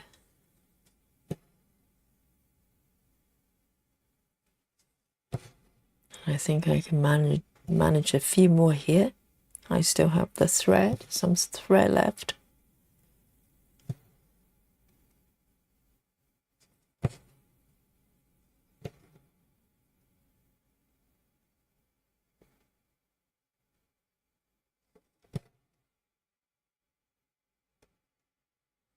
There. Okay, how about this? Let me bring on the state-of-the-art, our game machine here, okay? So I'm going to do my final few stitches here, and I'll give you the opportunity to come up with your prediction today, or calculation, who knows? You may have your method, and let's see will be the winner today. And you've been lurking in the chat. This will be a very good opportunity for you to unlurk yourself and just throw a number out. Your guess is as good as mine. I have no idea how many stitches I've done. I can't count, but maybe you can. So go for it. Submit your number. Join our game. And the winner could be you. Okay? Go for it. I might be able to manage a few more stitches. So bear in mind, I'm still stitching. So add these numbers in as well. Okay, guys?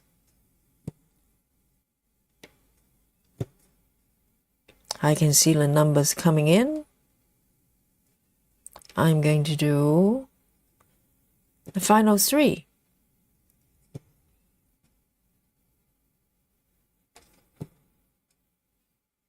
And until I reveal the numbers, you still have the opportunity to submit your number.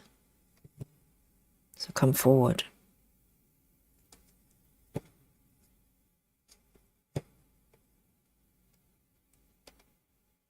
The last one. Here we go.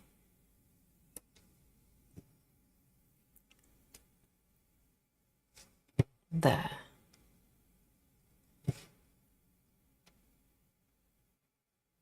Let me do a tuck in. Oh, doesn't that look pretty? That's lovely. But very hard to figure out how many stitches. So I've suffered for my stitches, and now it's your turn. Here we go.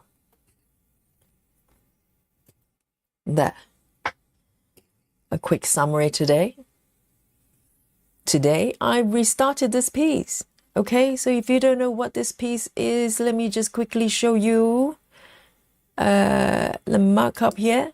This beautiful piece from Kim Jacobs. Okay, and I work from the center, slightly above there, one block above. Center point is about here, and I decided to work on this area because it's pretty.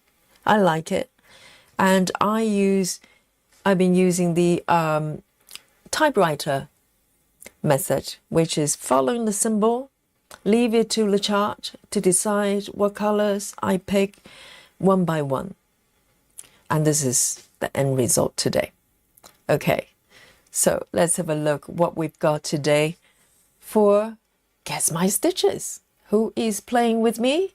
Let's have a look. Susan, 150. Maddie, 165. And Suzanne, 125. Everybody's kind of, you know, in a similar mark there. And Kimberly has confidence in me. Kimberly says 273. And Leslie, 105. And Jamie is 167. Betty Hankins, 138. Excellent. So, guys, are you ready? Let's have a look at the app. The app doesn't lie, okay? App doesn't lie. Hips don't lie either. And here we go. Let's have a look. 195, guys. Who's the winner today? Who is the winner today? 195 says close to 200. I think we've got a couple of candidates there. I think Maddie is pretty close. And then I think Jamie is close as well, isn't it? 195. Because no one is slightly above 200. So why don't we have both as winners? We have Maddie and we have Jamie. Wonderful. Maddie and Jamie, you're today's winners. Well done. All the glory and the respect go to you. Well done, guys. So bring on our emoji feast. Some nice treats. You know, balanced diet is everything. So let's go. And trophies, of course, Susan. You have to have trophy.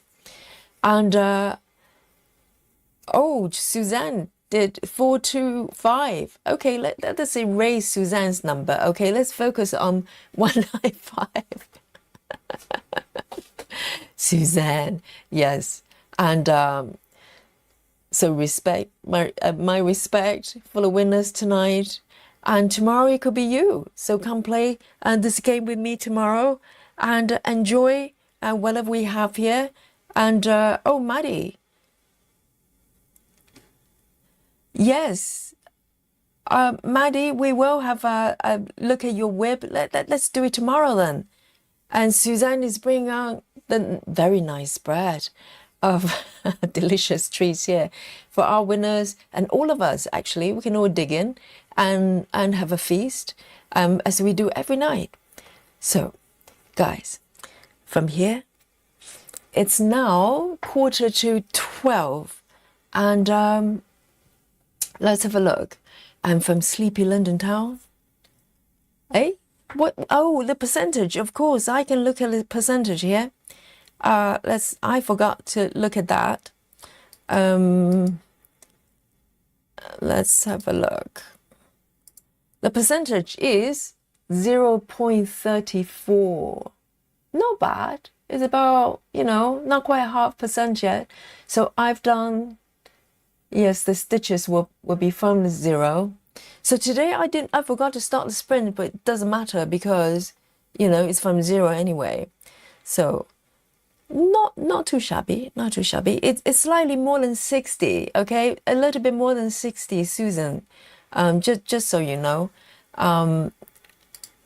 So today is not too bad, and I'm really happy with the finish as well. It's nice and matte, no shininess anywhere. I'm just allergic to shininess, and I'm looking forward to work on this piece. And there's a little cushion here that's really cute. So guys, enjoy the buffet, and night night everyone. Good night. And tomorrow is another day. I have no. Oh, tomorrow we're doing the. I'll show you the back stitches on Granny's craft room. So that piece, I'm looking forward to working on it. Maybe for the, it's the first time on Saga. So until then, enjoy the delicious food, nice and balanced, and have a good night. And I'll see you tomorrow. Come join me. Night night, everyone. Night night.